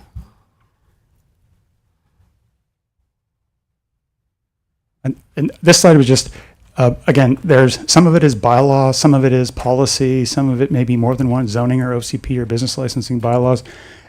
Ultimately, when it gets to sort of the public understanding it, I don't think people care. It's more, how does this affect what actually gets built or what I can do with my property? So I appreciate, and this was just trying to illustrate that there's this sort of overlap between these requirements and all these different pieces. But some efficiency if we're going forward, it's really a lot of different elements of housing, which could be discussed with the community, and rather than doing it 13 times over, doing it sort of comprehensively. So that's part of what we were sort of looking for discussion with council. And so that gets to what was suggested there is, yes, it's a tight timeline, but this is really what we have. And so the sort of open house, online engagement, and then it's leading to a committee of the whole, that's kind of the goal around sort of public input on all the different pieces. So this would be, it's definitely aggressive, and we'd be, I think, looking to get some help. We've reached out to some consultants who may be available to help with some of that, particularly the engagement piece. And so this is just, yes, coming forward to answer those questions and raise awareness and make sure we're on the right path. Yes, I made some notes. It says that the draft bylaws should be in their final form by late October. That's very ambitious.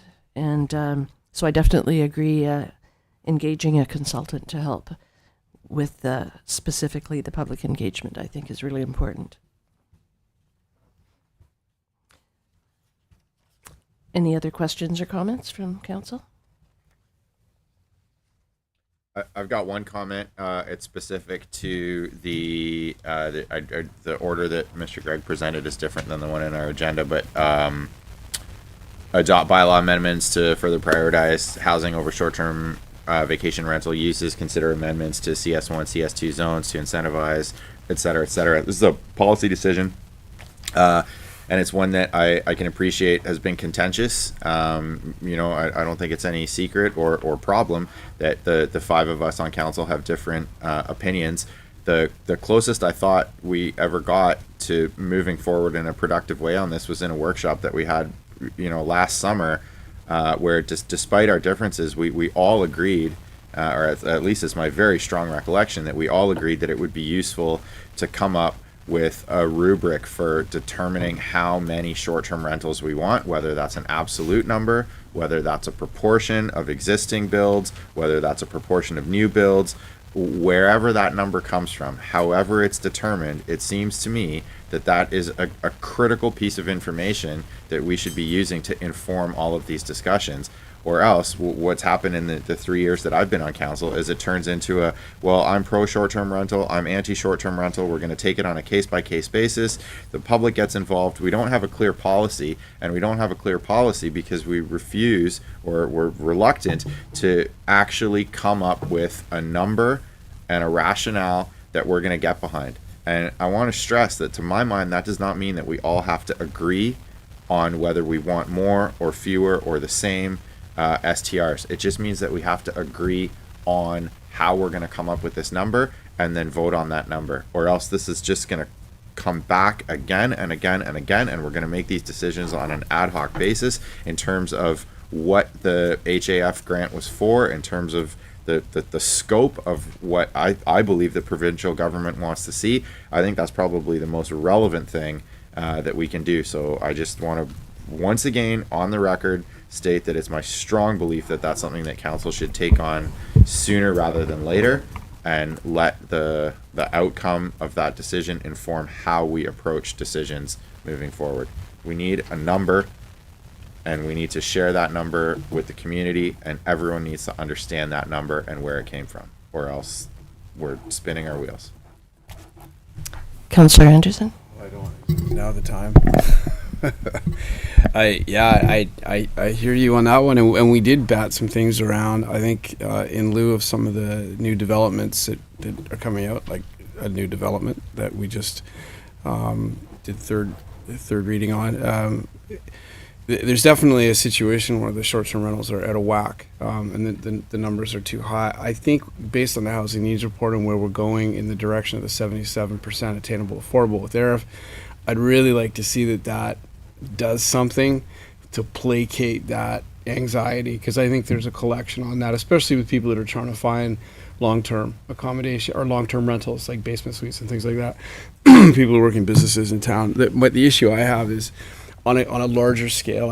I worry that we're kind of grabbing the low-hanging fruit here and trying to look for the closest villain that's there, and short-term rentals kind of somehow ends up being that over and over again. But I think sometimes we need to take a step back, and maybe there is a number that we come up with, I'm not sure, but the fact that we have the ability to do short-term rentals with single-family houses, I think, was something that was born out of the fact that we had a slightly diminished resource economy here, where there was logging, fishing, and things like that. People needed a way to keep their homes, and then I think as that kind of moved along, we saw people in residential neighborhoods be able to keep their homes, but also people to be able to afford a home if they're a teacher, they're a policeman, something like they are in a situation where now with the short-term rental, they're able to afford that mortgage, but they wouldn't have if it was long-term rent, or they just don't want to do a long-term rental, and they don't have maybe the resources to do the fire separation, the things that are required with a long-term rental.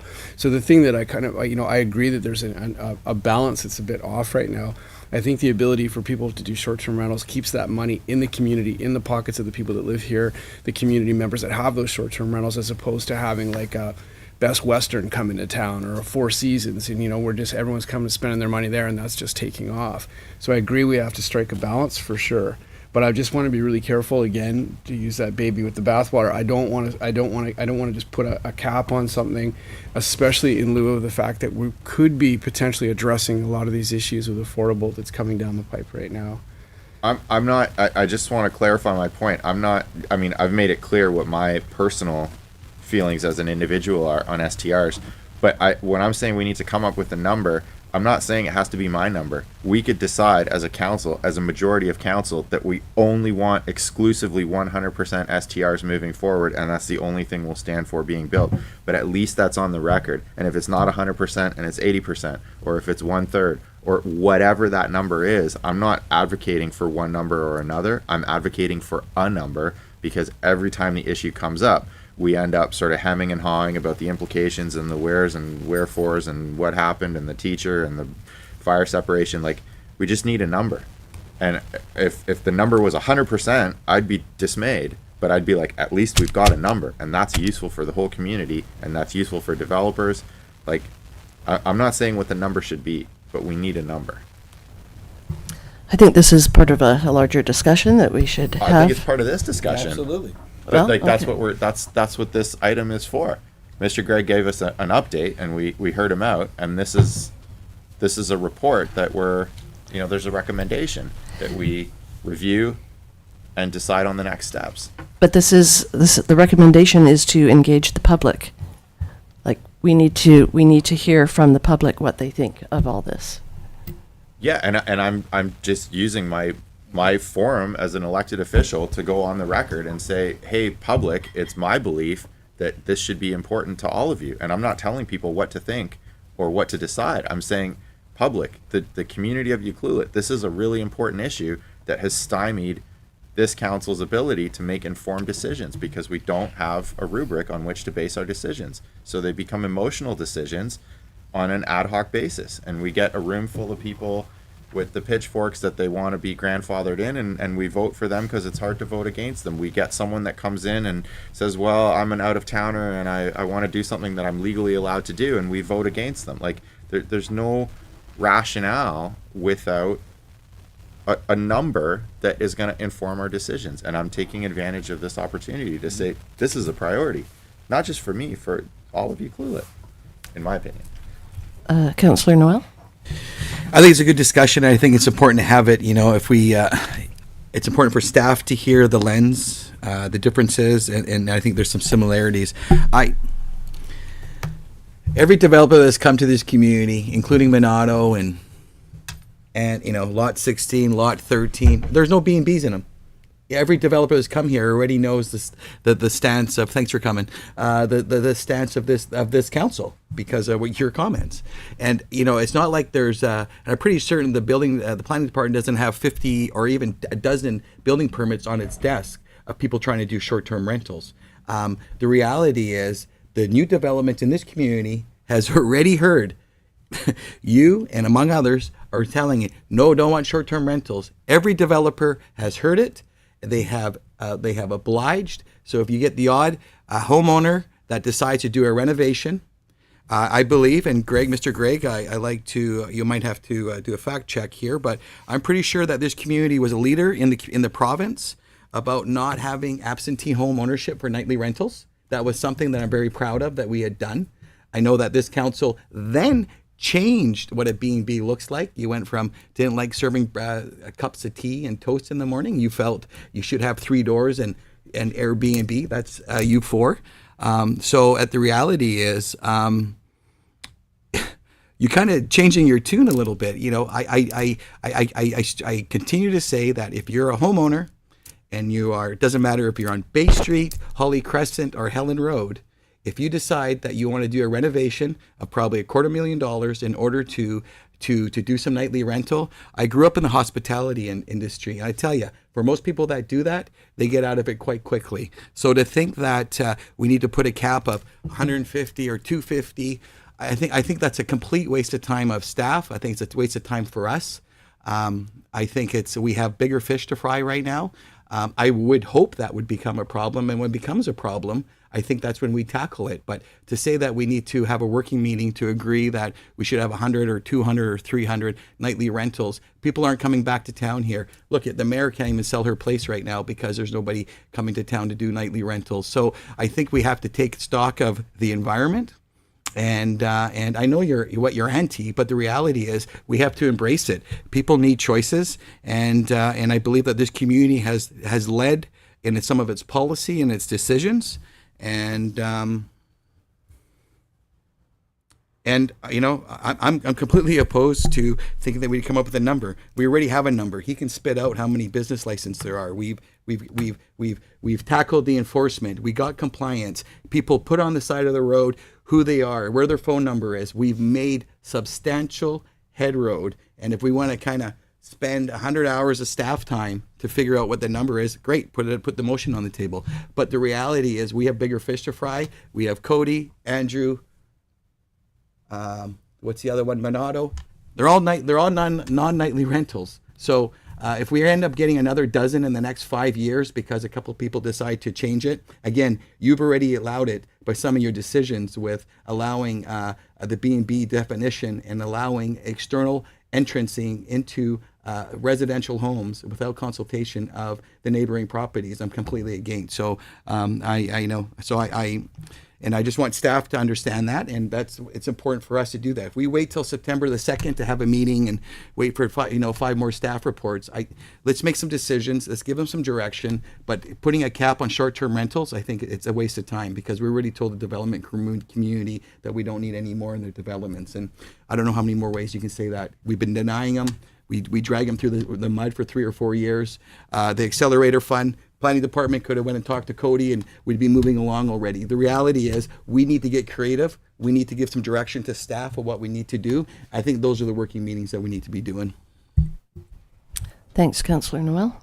I just want to make one brief point there. One of the arguments that I made when we had the housing workshop in favor of coming up with a number was specifically so that we could use STRs as a lever to encourage developers.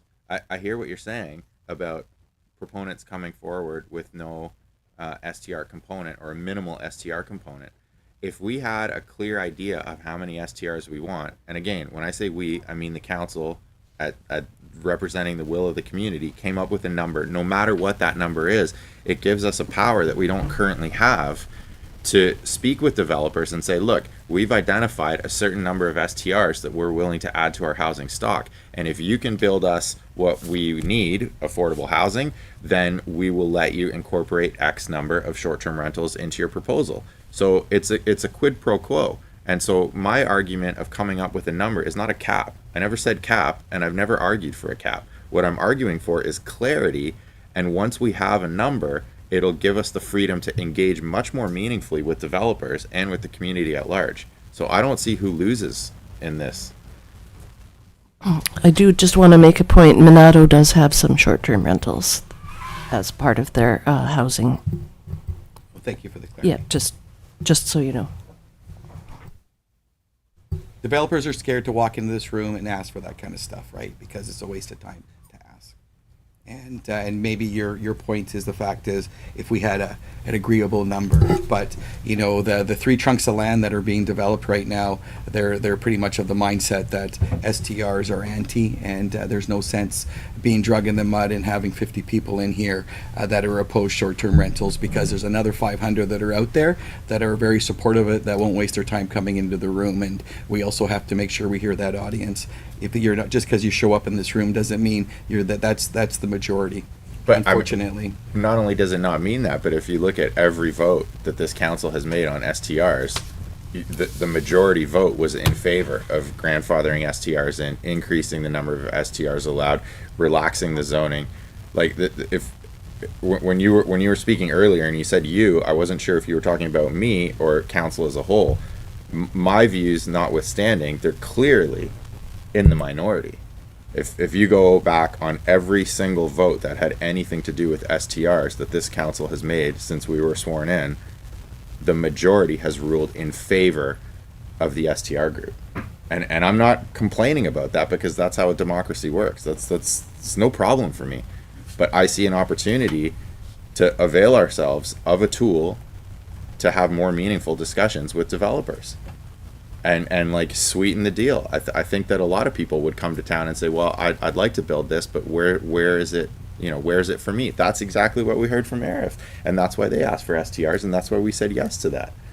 And so I really don't think that a minority on council is what's discouraging developers. I'd be surprised if that were the case.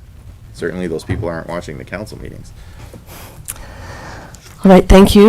Mr. Gregg, did you want to explore the ADUs and SSMUH units as part of your report? Certainly, that and this is really helpful to hear the discussion with council. I think the last discussion was in December, where there was the whole discussion around growth of tourist accommodation, and that sort of the indication that came out of that was around sticking with what the OCP says around a low growth scenario, and that's where how to balance the two, because our regulations are not leading towards that. So that's why we're coming forward as pieces come forward around meeting housing requirements or incentivizing housing or prioritizing it, between, what we need to do with the province, this keeps coming up. So it's really helpful to hear that and whether further discussion is necessary. That is always, I think, the challenge. It's not easy solving these things when you start changing regulations around zoning. So small scale multi-unit housing, we had some examples attached in the appendix, and that's something that has come up where we've heard a number of inquiries from property owners, from some of the public property owners as well, who have single family lots that are zoned for single family uses, and are asking questions around, well, we hear about the fourplex or a sixplex, because in urban areas, many of them were required to, in BC, change their zoning to allow 4 or 6 units, depending on whether they're close to transit and that sort of thing. Smaller rural communities have not been required to do that, but that is something that is a question, and that we're receiving it from people who are interested. And when you think in town, there are, I mentioned earlier, some public bodies who own single family homes that have been used for housing, whether it's staff housing or community housing. But also there are businesses that have purchased homes to put employees in there, where some of those models, and because in the urban areas they're really trying to encourage this, both CMHC and BC Housing have basically commissioned some studies on, what are some options, what does it look like? So there's some good examples of, what can be built very efficiently on these lots. So that's why we attach them to say, that's the kind of stuff this fall as we get into, what would the zoning look like? What would a fourplex or sixplex zone maybe look like, and is that something the community wants, whether that's on corner lots or larger lots or ones that sort of might be easier to develop that on. That's why we put it in there, because it is something that in the planning department we have had some inquiries from property owners who are coming forward and saying, well, what about that? Is that now allowed? And well, no, but that may be something that is of interest. So that's why we included that in some of the examples there. And why we included, there are some BC examples, but also some Ontario and Quebec examples. A lot of the BC examples are really, I think, a bit Vancouver, Victoria centric in that they have their lanes. Mr. Brigg, there's something's popping up, right? Yeah, let's just stop this meeting for a second, if you don't mind, Your Worship, and maybe Mr. Harding give us an update. Just ask for an update. So if we could pause for maybe a recess, Your Worship, for a few minutes. Sure, we'll take a 5-minute break. There's a tsunami warning. Oh. That was good, Mark. I love it.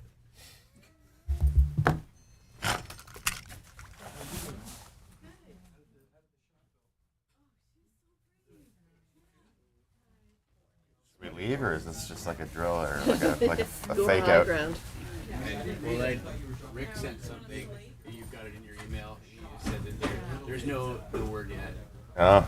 Whenever I say that, I think about my Scrabble tile, the dog away the Scrabble tile. You got to pass it. No word yet. She's gone. I don't. My email's not on my cell phone. I only have it on my laptop. So. Tsunami watch danger level is not yet known. Stay alert for more information. I'm alert. Hey, the small scale multi-unit won't matter in a minute. Totally. We're gonna need to rezone the whole thing. Did you hear about that in the news say that the fortune teller, a dwarf fortune teller, escaped from prison today? Can't tell if this is a joke. It's a small, medium, and large. But they used bed sheets to climb down, and people saw it, and they said it was a little condescending. I don't want that to be the last thing going through my mind when I get swept away by a tsunami. Don't you? Don't you? Yeah. Right. It's going off right now. Yeah.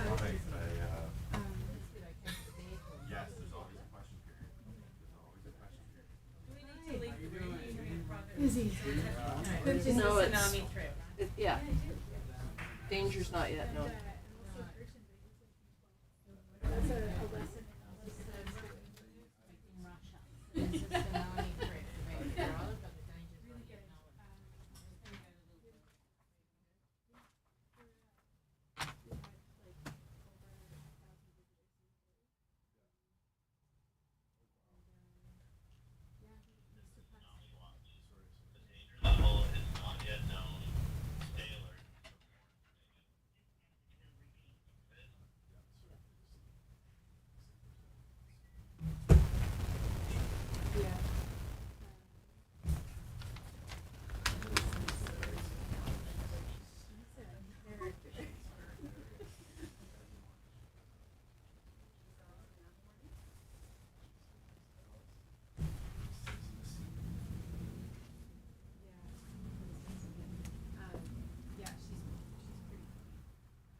When you want to do a joint copy, you guys some stuff's gonna matter the same. Oh, yeah, we're being this in. Okay. That would work. I want to say like where you go. Bonus round stuff? No, I know. Oh, let's bonus round. Because Bonus we go for the rounds. I'm independent. so excited about the bear stuff. Yeah, I can see when you live up here. Yeah. You gotta I was like, that's fine, everybody. information.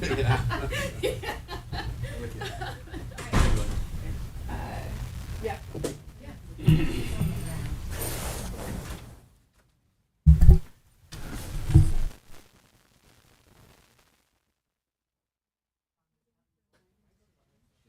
Thank you, Sean. It's like, I can still hear you all.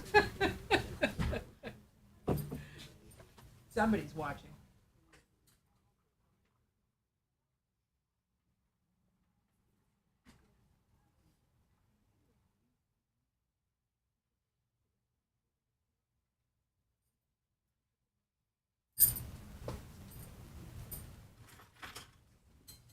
You're welcome, Miko. Oh, you're welcome. Okay.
Yeah, you will.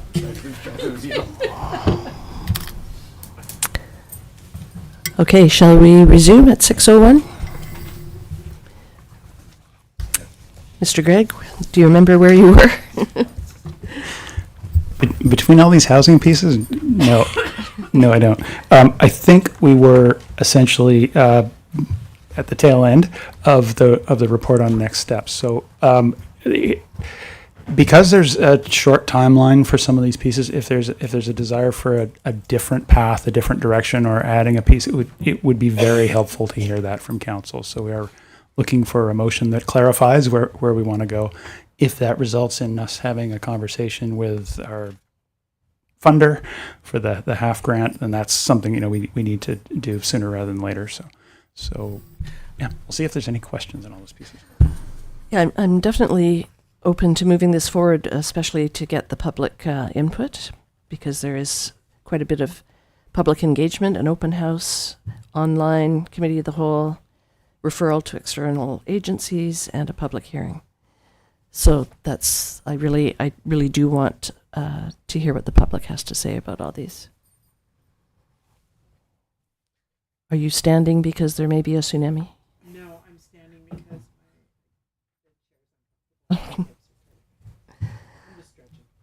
Okay.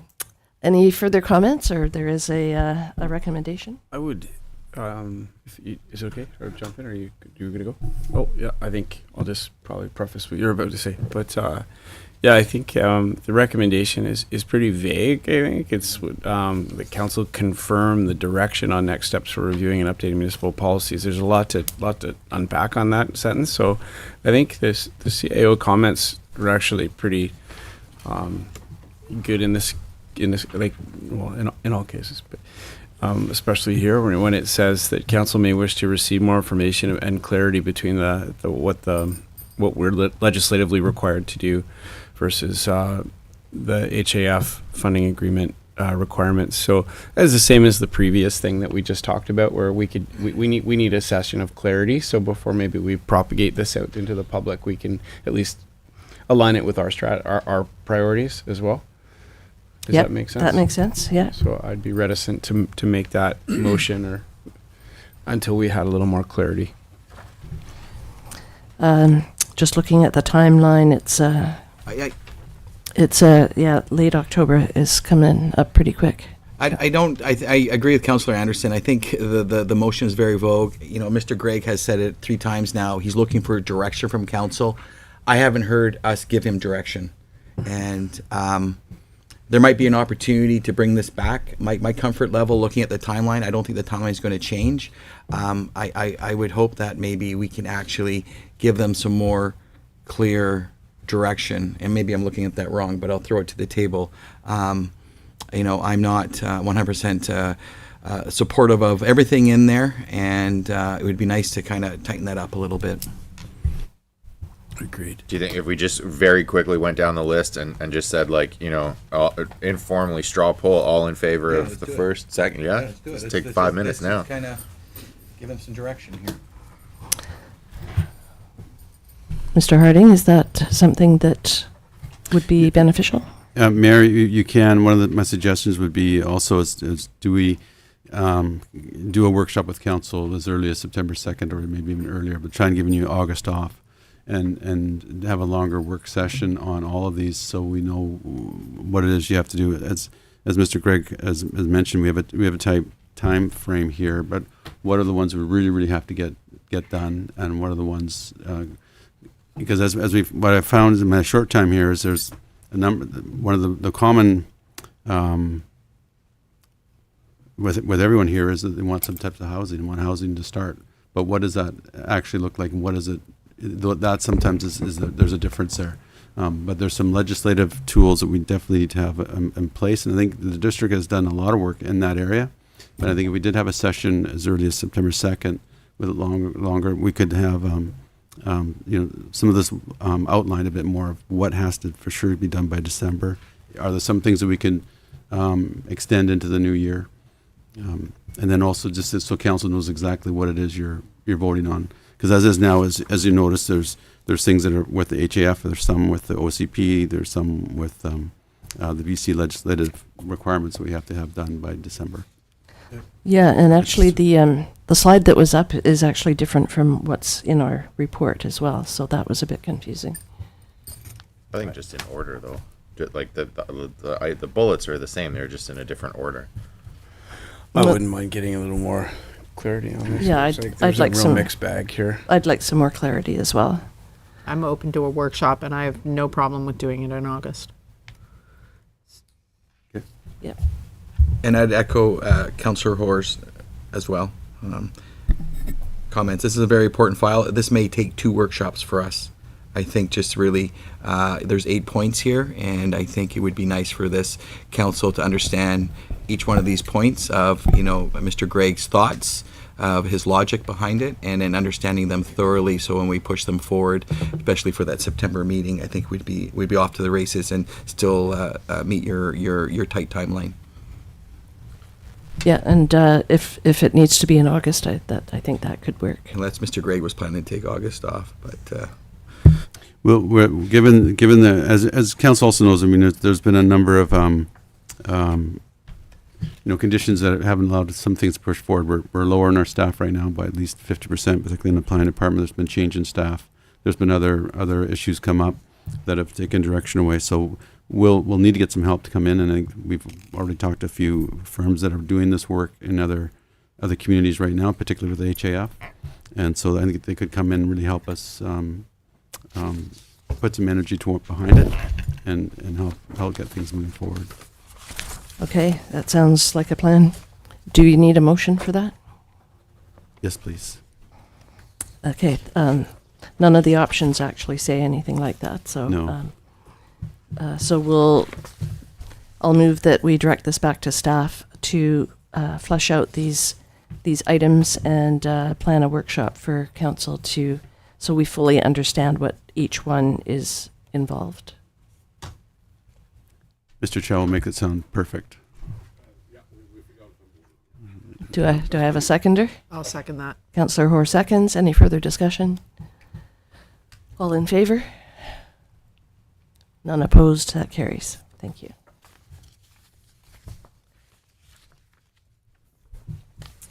And the second report on the agenda is long-term rental priority policy revisited, and it will be also presented by Mr. Gregg. I'll just share my screen with the policy.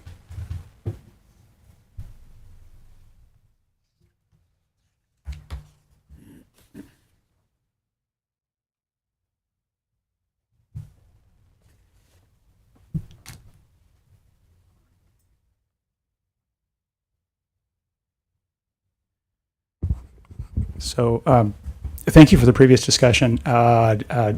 Helpful to hear that. And this, I sense, is really popular. This policy, essentially, we had to bring it back because I think that what's changed, and the report speaks to it a bit, since it was looked at last, things changed in a year. It was looked at last July, it was a year ago, and council discussed it. There was a discussion around that what is the desired growth of tourist accommodation, and that seemed to shed a different light on this. But also because of if there is no appetite for moving forward with a policy like this, then that is something I think we need to have a discussion with CMHC on. And okay, what does that mean? And is there the possibility of replacing that task with something else or something like that? So this, although it was sort of keyed up to be a zoning change, our OCP speaks to doing that, to sort of prioritize or require a long-term rental before starting a new short-term rental. This has been brought forward as a policy, so not as firm, I guess, or not as easier to change down the road. And so what it really says, it wouldn't affect existing business licenses. It would really be for someone who, this is under the category of incentivizing housing, that this policy would essentially say for someone who is looking to start a new bed and breakfast in a single family residence, this policy would make a change of them showing that they have a long-term rental first, in which case we could issue a business license for the short-term rental. If they didn't, that still could be approved, but it would go to council, so it would be in council's control. And essentially that is the change, where currently that long-term rental isn't required. And we see it may be an incentive for, as new builds are happening, because the zoning allows both secondary suites and accessory dwelling units, and for long-term rental and the short-term rental and the B&Bs. It could be an incentive for someone who's looking at going, okay, what's possible? And if they see there's a preference there to have some long-term housing, that could modify some decisions. So we're bringing this forward because of the time and the need to report out on how are we making progress on these things, to prompt discussion and get some direction from council. All right. Thank you, Mr. Gregg. I personally am 100% against this policy. I've thought about it a lot since reading it, because this report was on our last agenda package as well. And long-term rentals aren't for everybody, and short-term rentals aren't for everybody. And I don't think that we should be the ones that insist that somebody has to have a long-term rental before they have a short-term rental. People's situations change. A young couple decides to start a family, so what was a double income household is reduced to a single income household. So a B&B might be a way for that one of those parents to be a stay-at-home parent and not have to go back to work right away. A couple splits up, and so again, a double income household is now suddenly a single income household, and the person left with the house has to find a way to pay the mortgage. And so a B&B might be a way to do that. A couple decides they want to retire, and so they no longer have a salary. They're on a fixed income of a pension, and maybe they want to start a B&B to help pay the bills. So I can think of a whole ton of scenarios where people's lives change, and I don't personally think that we should be the ones as the gatekeepers of what they can and can't do with their property. That's just my opinion. Open it up to others. Councillor Noel?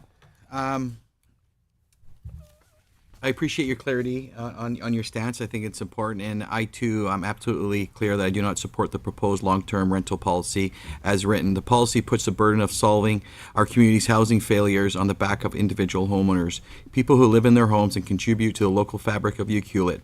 It's a wrong approach for the wrong reasons at the wrong time. First, let's call this what it is. It's a workaround to fulfill the Housing Accelerator Fund checkbox, task 3.3, not a meaningful community-led solutions, and we're doing it under the label of interim policy with no broad input, public input. That alone should give us pause. Second, if this were truly about incentivizing long-term rentals, we'd be proposing tax breaks, fast-track permits, or actual financial tools to make it viable. Instead, we're drafting a policy that forces homeowners into being landlords, whether they want to or not, just to keep access to short-term rental options on their own property. That's not a partnership with the community, that's pressure. And we need to be honest about the climate we're asking homeowners to step into. Being a landlord in British Columbia is no longer worth it for many people. The provincial tenancy system is stacked with risk, rent freezes, tenancy board delays, near impossible evictions. Homeowners know this, they're opting out. There is no profit left in it. That's a reality we're ignoring. Meanwhile, we're still failing to fund the five below market rentals next to the school. Monano is delivering 180 plus homes. That's real supply. And yet here we are drafting new enforcement conditions for the handful of locals still willing to invest in and live in Ucluelet. We are regulating live-in homeowners harder than developers. If we're going to build housing, let's focus our energy on actual delivery, not symbolic policies. Finally, if you live in your home, you should have the right to operate a B&B. That is a core principle I stand by. Tying that right to a forced long-term rental commitment is a bridge too far, so I will not support this policy, and I encourage council to hit the pause, regroup, and think strategically about this. Thank you, Councillor Noel. Councillor Anderson? Do you want to go?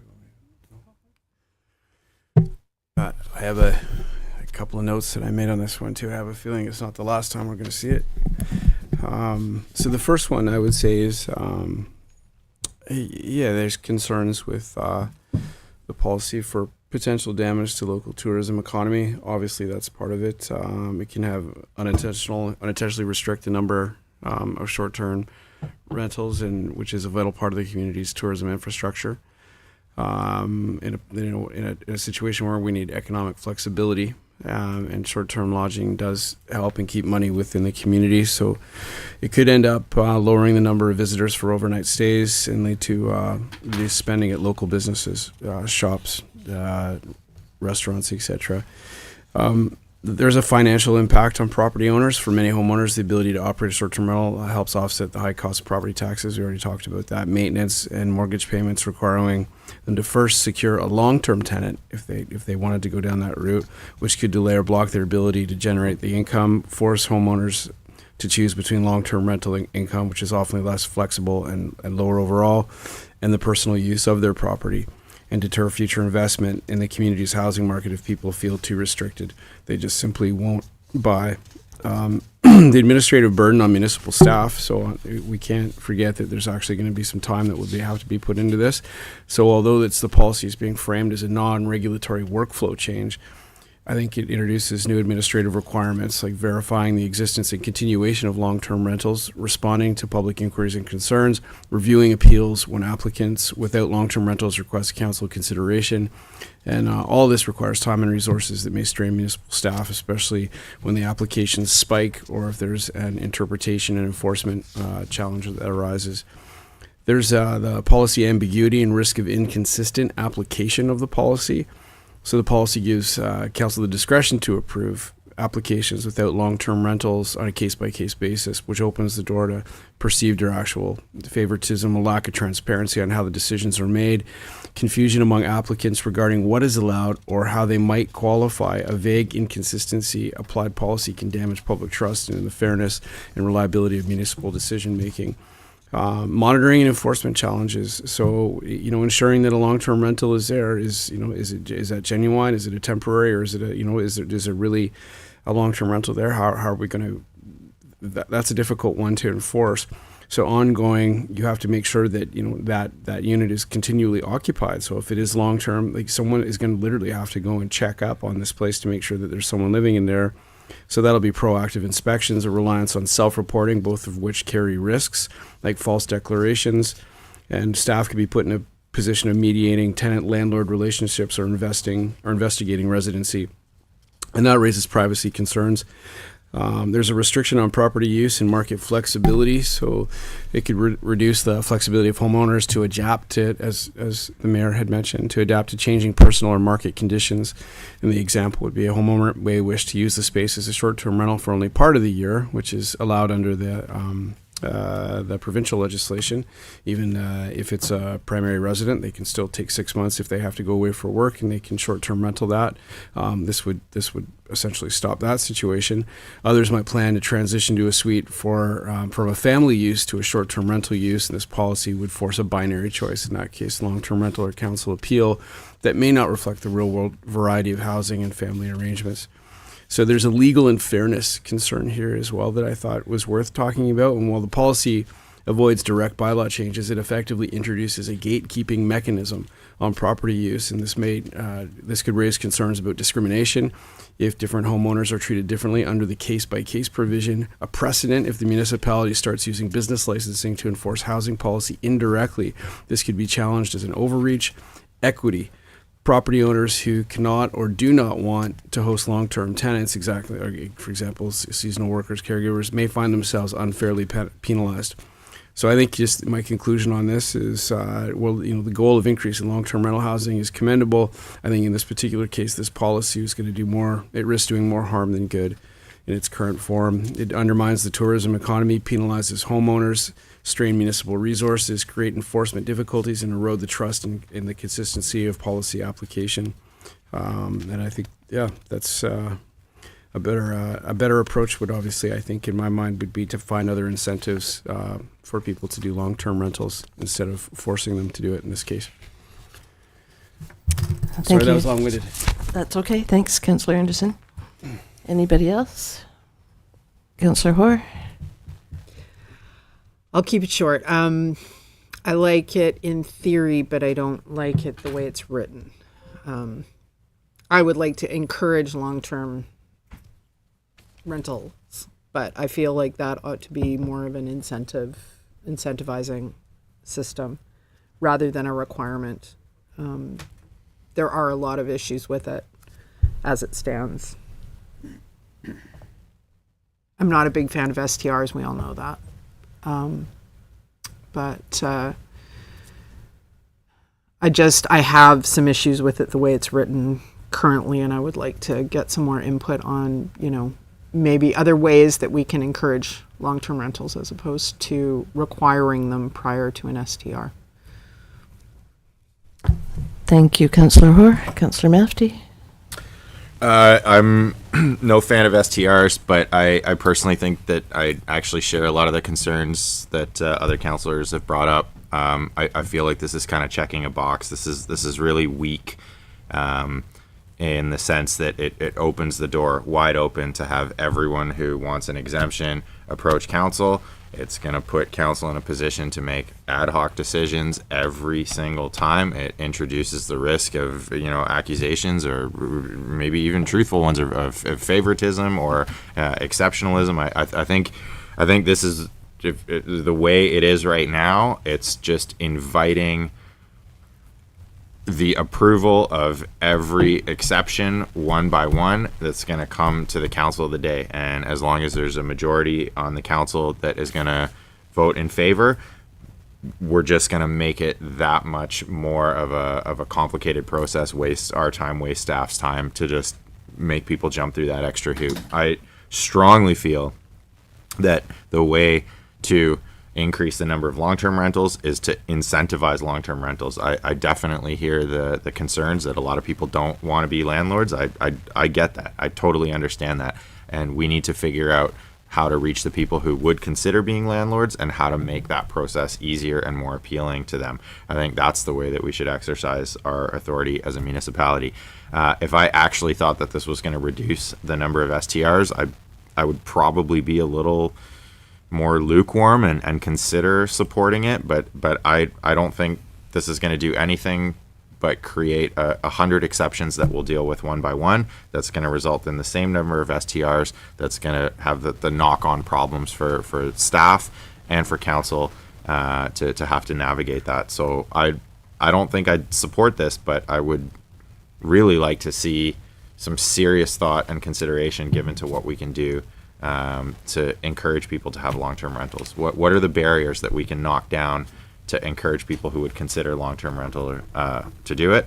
And separately, what are the barriers that we can put up to discourage people from having short-term rentals? So this, to me, it's like, it's not solving either problem, it's creating a whole bunch of other ones. Thank you, Councillor Mafty. Anything from you, Mr. Gregg? Through the mayor, really helpful to hear where council's at. And so if I could have suggest one little follow-up question is, obviously I hear a real preference for incentives, and that is something a lot of communities have used their Housing Accelerator Fund, their funding, to say, okay, we'll create an incentive program potentially. So if there's an interest in that, the funding that we are receiving has been allocated. It's not like it's just sitting there waiting for us to do something with it. It is in the budget and 5-year financial plan to sort of, okay, we'll use this primarily towards infrastructure. So sewer, water projects, I think is most of it. But so if there's an appetite for going, well, maybe we'd want to create some incentives, I raise that to see if that is the appetite, that's something we can look into before like a workshop coming up on options. I think it's worth looking into, absolutely. I think that would be a great way to put our money where our mouth is, like certainly based on what I just said, I think that would be exactly the type of incentive that would attract a pragmatic person here who's like, well, I don't really want to be a landlord, but I don't really want to deal with STRs, but I do need income at my property. Like, sweeten the deal for me. Convince me that I should be a landlord instead of run a vacation rental. Oh, what's that? There's going to be a financial implication that'll make this more affordable for me. Okay. And if we have money that we can put towards this problem, I think it's premature to start spitballing, but I think that would be a great use of money. Councillor Noel? Yeah, And we have to remind ourselves that this is, it's a local problem in Ucluelet, but I think I look forward to the workshop. I hope, I don't know how that'll work out, but things like property tax, we've always had struggles about nightly rentals to residentials. I imagine that this council still has not made any headway with BC assessment and how they assess buildings, but I think that is the true measure that we need to be using. Property tax, if you're a resident on Bay Street, or you're a resident on Helen Road that's running a nightly rental, if your properties are pretty much zoned the way, there has to be a bit of the property tax, BC assessment needs some different levers. We can't wholeheartedly do this ourselves. And I know we're going to UBCM, and that's probably another opportunity for us. I don't know how the mayor is planning to discuss those topics or the meetings at hand, but we need help from BC assessment. The town itself cannot do this alone. It's great that we're having accelerator funds that are coming our way. This is something that will be a burden upon taxpayers, because not everybody is going to say that we should be using taxpayers' money towards lowering taxes for long-term rentals. I do believe that there needs to be better incentives, and we're doing nothing in making policy like this doesn't. So I really look forward to getting this working group. UBCM is a short mile away. I do not know the meetings that you are planning to meet. I'd like to see a list of those. Perhaps that's something we should be tackling, because we should be sitting in front of these ministers talking about what's going on. And I'm pretty certain there's been no forward movement here in a decade. And property tax assessment and incentives need to come also from the province, not just from local government. Just on that note, every meeting that I've been in with BC Assessments, which has been every opportunity, this has come up, and they've been zero deliveries. Yeah, so I know you should be frustrated, and I think that's why we have to make a mockery of the system. And I think it's easy to write letters. We have to make appointments, and we have to take a stance. And if that means if the BC assessment's not going to help us, we need to get creative about how we charge for, and we've tried that through business licensing. Mr. Gregg worked with us a few years ago. We tried to even the playing field, but again, it's just the gap is continuing to grow, and we need to bring that back. There's going to be some aggressive things that we need to do. We can't wait for UBCM, have a coffee, then we'll get back to us. BC assessment has done nothing, and I think we have to acknowledge that, and we need to kind of find some strategies, because I'm not surprised that you had that. So it's we have to come up with a new strategy, and that might be shaking a few trees. Okay, so if we're looking at option C, which is not to adopt this policy, it says no motion is required. Is that correct, Mr. Chow? Through mayor to council, yes. Council only needed to pass a motion if you want to take certain action. Okay, so I'm assuming from the discussion that we're all on the same page. We're not wanting to adopt this policy. I do think it's worth noting again on the record that there seemed to be pretty unanimous support for looking at how we can incentivize long-term rental. Mm-hmm. Yes. I think that's kind of the more important takeaway than not moving this particular one forward. I think staff has heard that. Yes. All right. Thank you for your presentations. Thank you. Are there any notices of motion? All right, we'll now move on to question period. The moment you've been waiting for. This is an opportunity for the public to ask questions and comment on matters within council's jurisdiction. Representations about bylaws that council is prohibited from holding a public hearing on, or bylaws that were subject to a public hearing, are not permitted at this time. Are there any audience members that wish to address council? Please go up to the podium. And just state your name and address, please. My name is Chantel. I'm at 1657 Bay Street. My question has to do with going back to ARIF and the housing agreement.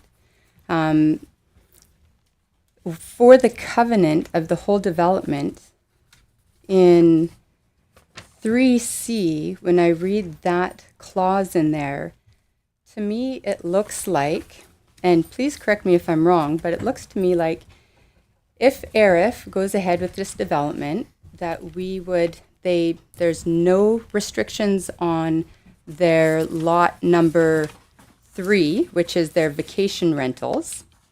So they could we could change the OCP, rezone them, they could have the land, build their 22 vacation rentals on the waterfront. Then they could build their Lot 1 attainable homes that are only good for 5 years as attainable homes. And attainable is questionable to me at $865,000 for a 3-bedroom. I do not know any friends in this town that could afford that as an attainable home, not to mention that anybody at any income level has access to buy these homes. And then from there, according to the clause in the covenant, it says, all attainable and affordable dwelling units have been constructed with occupancy permits issued on Lot 1, and Lot 2. It says Lot 1 or Lot 2 when the covenant and restrictions then get removed on Lot 5. So I would like to know what is stopping this developer with all these things that you've put in place to protect us as the community. We're basically giving them a gold mine in this rezoning. What is stopping them from having the rezoning, building their waterfront lots, building their so-called attainable homes, lifting the restrictions on 5? What's compelling them to actually build 32 units of affordable rentals? Not ownership, but 32 units of their 252 total. And of that, we're giving them, basically that uses half of our remaining sewage capacity, a third of the suggested vacation rental growth over a 30-year period, all for 32 affordable rentals that I don't see anywhere compels them having to build it until they actually build out Lot 1, which they may never decide to do. So what makes us sure that we're going to get this affordable housing? What page were you on the agenda? Because I can. This is Appendix C of the special agenda. Do you have a page? Do you have a page number? Well, my printer prints over top of the page, so it's clause number 3C.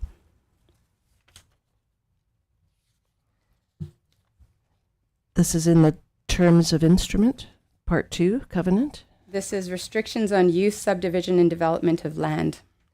Okay, yeah, I got it. Is that Appendix A? No. It's page.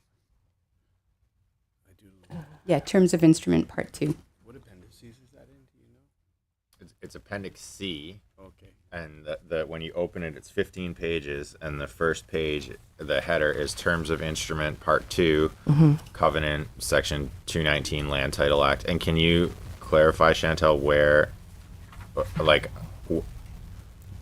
it's a 15-page document. Which page are you referring to of those 15?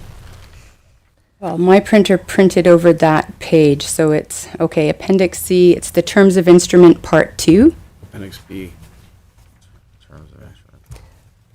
Yeah, no. Okay, so in our agenda, Terms of Instrument Part 2, Appendix C, like if we open it up on our computer, or if I open it up on my laptop, that's a 15-page document that corresponds to different page numbers of the total agenda. What's at the top of the page that you're referring to? Like what does it say at the very top of that page? At the top of the page, it says Terms of Instrument, Part 2, Covenant, Section 219, Land Titles Act. And between Monado Development Corporation and the District of Ucluelet. So if you go to page 2 of that document, you'll see 3C, restrictions on use, subdivision, and development of the land. Yeah, and it says a covenant is registered as a charge against title to the land to provide an additional setback for buildings and structures. Is that where it says? Is that where you're looking? I don't think that's I'm what looking. she's talking about. Okay, so I have on the second page, it has definitions, restrictions on use, subdivision, and development of land. Mayor? And then for me, it says 3C. A covenant is registered, as a charge on the title of Lot 5, limiting the construction or application for building permits to 3 multiplex dwellings. Are you there?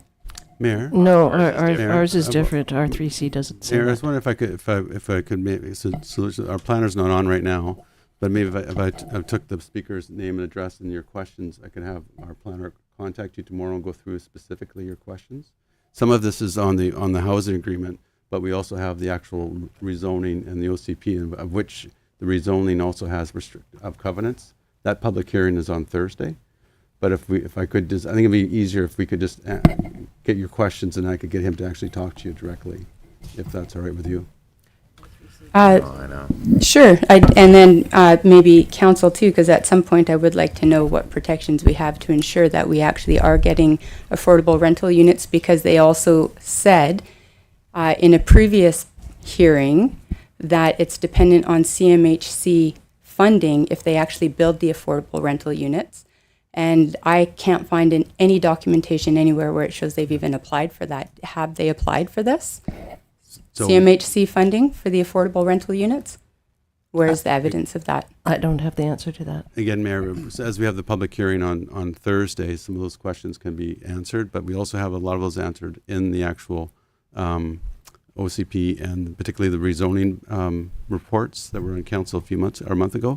And that answers some of your questions, but we can specifically show you where those requirements are. Council's been very clear they want those to be within covenants of needing to be done. I just don't have them in front of me to show you exactly where that says. Okay, yeah, I just looked through the agreements and the covenants and all that, and I didn't see that. So. It wouldn't be wouldn't necessarily be all the issues in the housing agreement, but would be in the covenants of the rezoning, unless you're looking at the rezoning. And you've got an older version of this agenda. It was up. I know, but it was updated just, what was it, this morning? Yesterday? Yeah. Yesterday.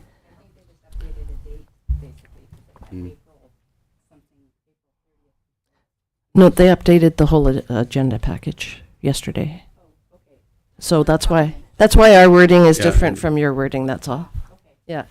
Can we ensure that information is shared with Chantel before Thursday? Absolutely. Tomorrow we'll get it to you. I can give you my email. If you can send me your email and your questions, and I can make sure that those answers are answered. And if not, we'll make sure we also read out those answers on Thursday during the public hearing and also in the open of council that night. That would be great. Thank you. Okay, who's next? Come on up, Laura. Hi, everyone. My name is Laura Griffith Cochran. I'm at 1357 Pine Road.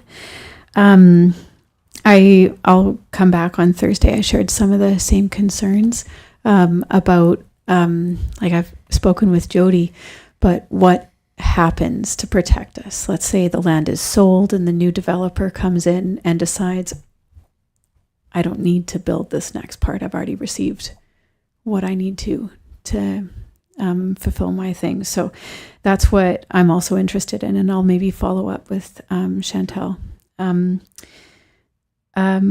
There's a couple of things that I wanted to reference in the discussion that was held earlier about rentals, about our tourism industry, and about short-term rentals. When the mayor said, you don't see yourself as the gatekeepers to enforce these rights, I see you as specifically those gatekeepers. We vote you in to be those gatekeepers. We ask you to step into those roles to enforce our community plan, to protect us as community members from decisions or interests that may not fit with our community values. And who else do we have if not you? You get to make these decisions to amend or change or waive certain choices. If I came into millions of dollars and was able to buy that lovely lot like across the road from us, and I decided that I wanted to turn it into a wastewater treatment plant, or we need one of those, actually. We do. Or something that the community decided was unsavory. If I wanted to build a McDonald's or something like that, it would be up to you to decide where my rights are on those property. So I wanted to voice that I do literally see all of you, the 5 of you there, as the gatekeepers for deciding what rights we have to our properties and what we are allowed to do with them. I wanted to speak to Councillor Anderson's thing about harm, and it's harm to whom. And so in looking at long-term rental versus short-term rental and saying, well, this could do harm, and that, to me, I think of to whom is that harm being considered. So as homeowners, we think about the possible harms to these properties that we have worked very hard to invest in. But then also as business managers, we have to consider the harm of how are we going to continue if we don't have employees. Talking about potential threats to tourism industry. The biggest threat to the aquarium being able to continue is staff housing right now. We're seeing a boom in visitation. Today, we surpassed 10,000 visitors in a month for the second time in our history. The first time was last August. We've never seen this before in July. Last year, our record-breaking July was 8,600 visitors, and we still have a couple of days left, and we've surpassed 10,000. I have 16 employees, 3 of which are in homes, including myself, that they own. And 4 of our staff members are high school students. So of our staff, a huge number are in situations that they, every year, it ends up being part of my job to find places for them to live. I cannot hire people without finding places to live. And so the biggest risk right now, from my perspective, for the tourism economy is long-term rentals. And I know that you are agreeing that this policy in front of you is not ideal, but it is a tool that would help us have long-term rentals. And I think about there's our rights and there's also our responsibilities. When we meet in these council chambers, often when I hear us in discussion, we don't use the term the town of Ucluelet. We call ourselves a community. We feel the connection to one another and we take that seriously. That's why Yuki Days is so spectacular. It's why I love living here. The first person that noticed when I got engaged was Teresa at the co-op. She just was like, that is new. It was the first person that picked it up. And that's part of being in a community. And so when we start having these discussions, I hear a lot of the fears of homeowners, and I'm a owner as well. But there is a voice here that is not being heard when we have these discussions, and that is the rights and the protections that we have for people that don't already own homes, and we have to consider them when we go forward. When we look at cities that have not taken action to protect these, looking at areas of Vancouver, areas of San Francisco, there are communities that are collapsing because they cannot have teachers and they cannot have nurses because it is unaffordable for people to have those pieces. And so when I think about our infrastructure, our teachers and our nurses are part of our infrastructure. We have to consider them in the same way that we think of our sewer systems and our water supply, because we can't have a town without nurses and we can't have a town or a community without teachers. So to put that in perspective, when we make decisions about what is attainable and what is affordable, so my income is right in that range of what a nurse and a teacher owns, or a nurse and a teacher makes. So an income in BC for a nurse and income in BC for a teacher are right. They're only about $1,000 difference. It's $60,000 a year. And the income when we look in our tourism sector is about so $25 an hour is $48,750 a year. That's the starting wage at the aquarium. And the highest, I'm just going to throw this out there for the record, the highest earner in the aquarium is $79,000 a year. That's my wage. So when I sit here and I look at these policies that we're putting forward and I see us write down affordable and attainable at $2,000 a month for rent, none of my staff can afford that. At 800 and something thousand dollars a year, none of my staff can afford that. So when we make these decisions, we might be looking at numbers where we see the medium income per year, but we have to look at what our infrastructure needs are and how we are going to make it possible for us to bring that infrastructure in. That's what I want to say. Thanks, Laura.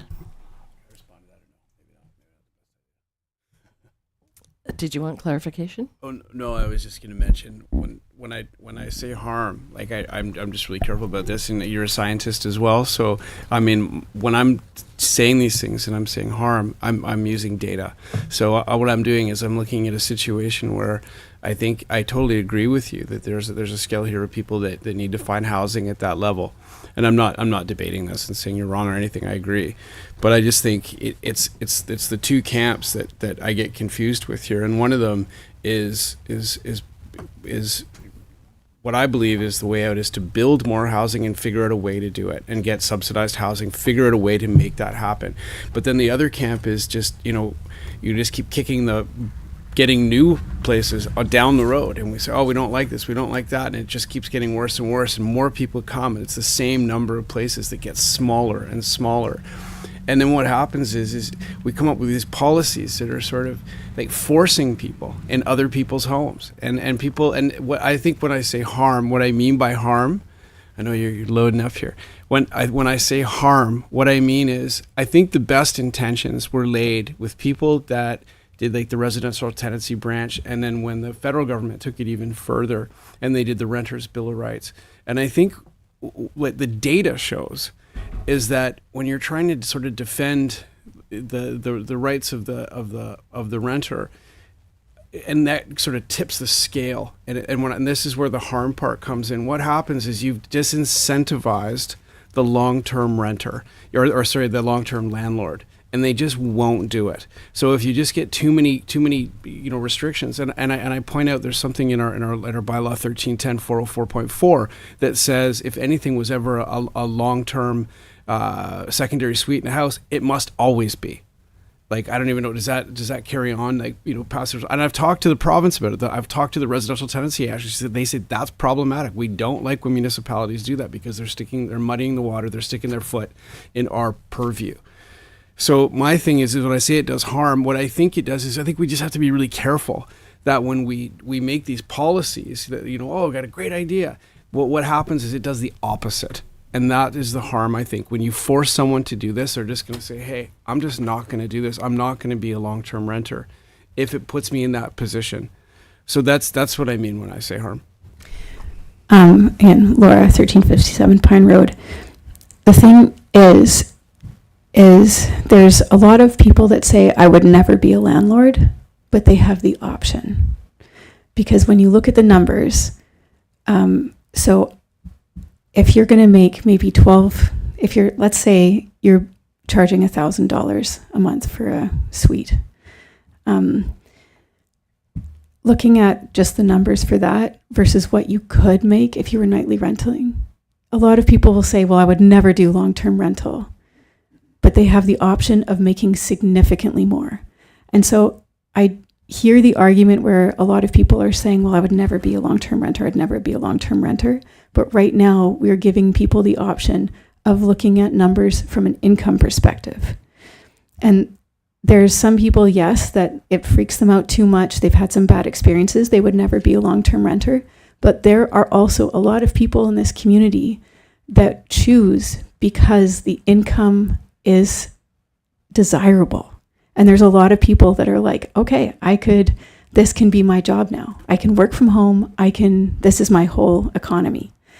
And so I'm not saying whether one is right or wrong, but I'm saying that the allowance for doing anything in like anyone doing anything in their home, anyone having a B&B in their home, means that you are putting a value on these homes that a lot of people will never be able to achieve. So I could not do the job that I do and go home and work with tourists. I love talking to people, but I can't do it all day. I need to have a place where I have refuge.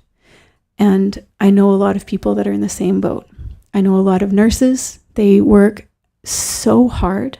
They do not want to go home and have to explain why the co-op is closed at 8 o'clock.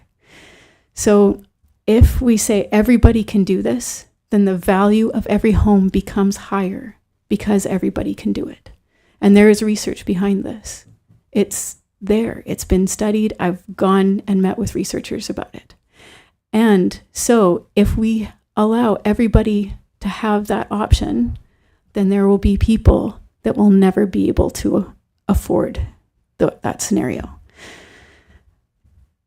That's what I'm saying. It's like we have to consider who else is out there. I know you and I disagree. That's okay to disagree. That's okay. Thank you, though. Thank you for saying that. Anyone else in the audience that would like to speak? Seeing none.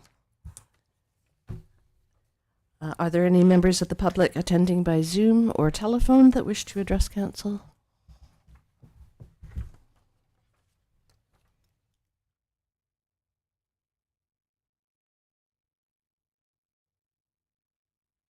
No. And have we received any emails to communityinput@ucluelet.ca during the meeting?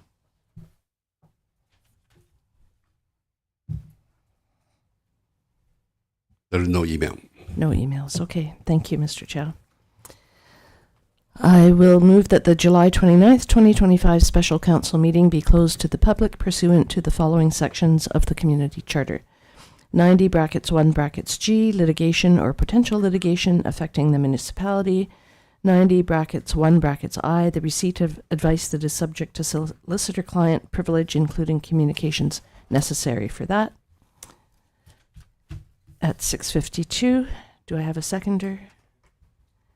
Councillor Noel seconds. All in favor? None opposed. That carries.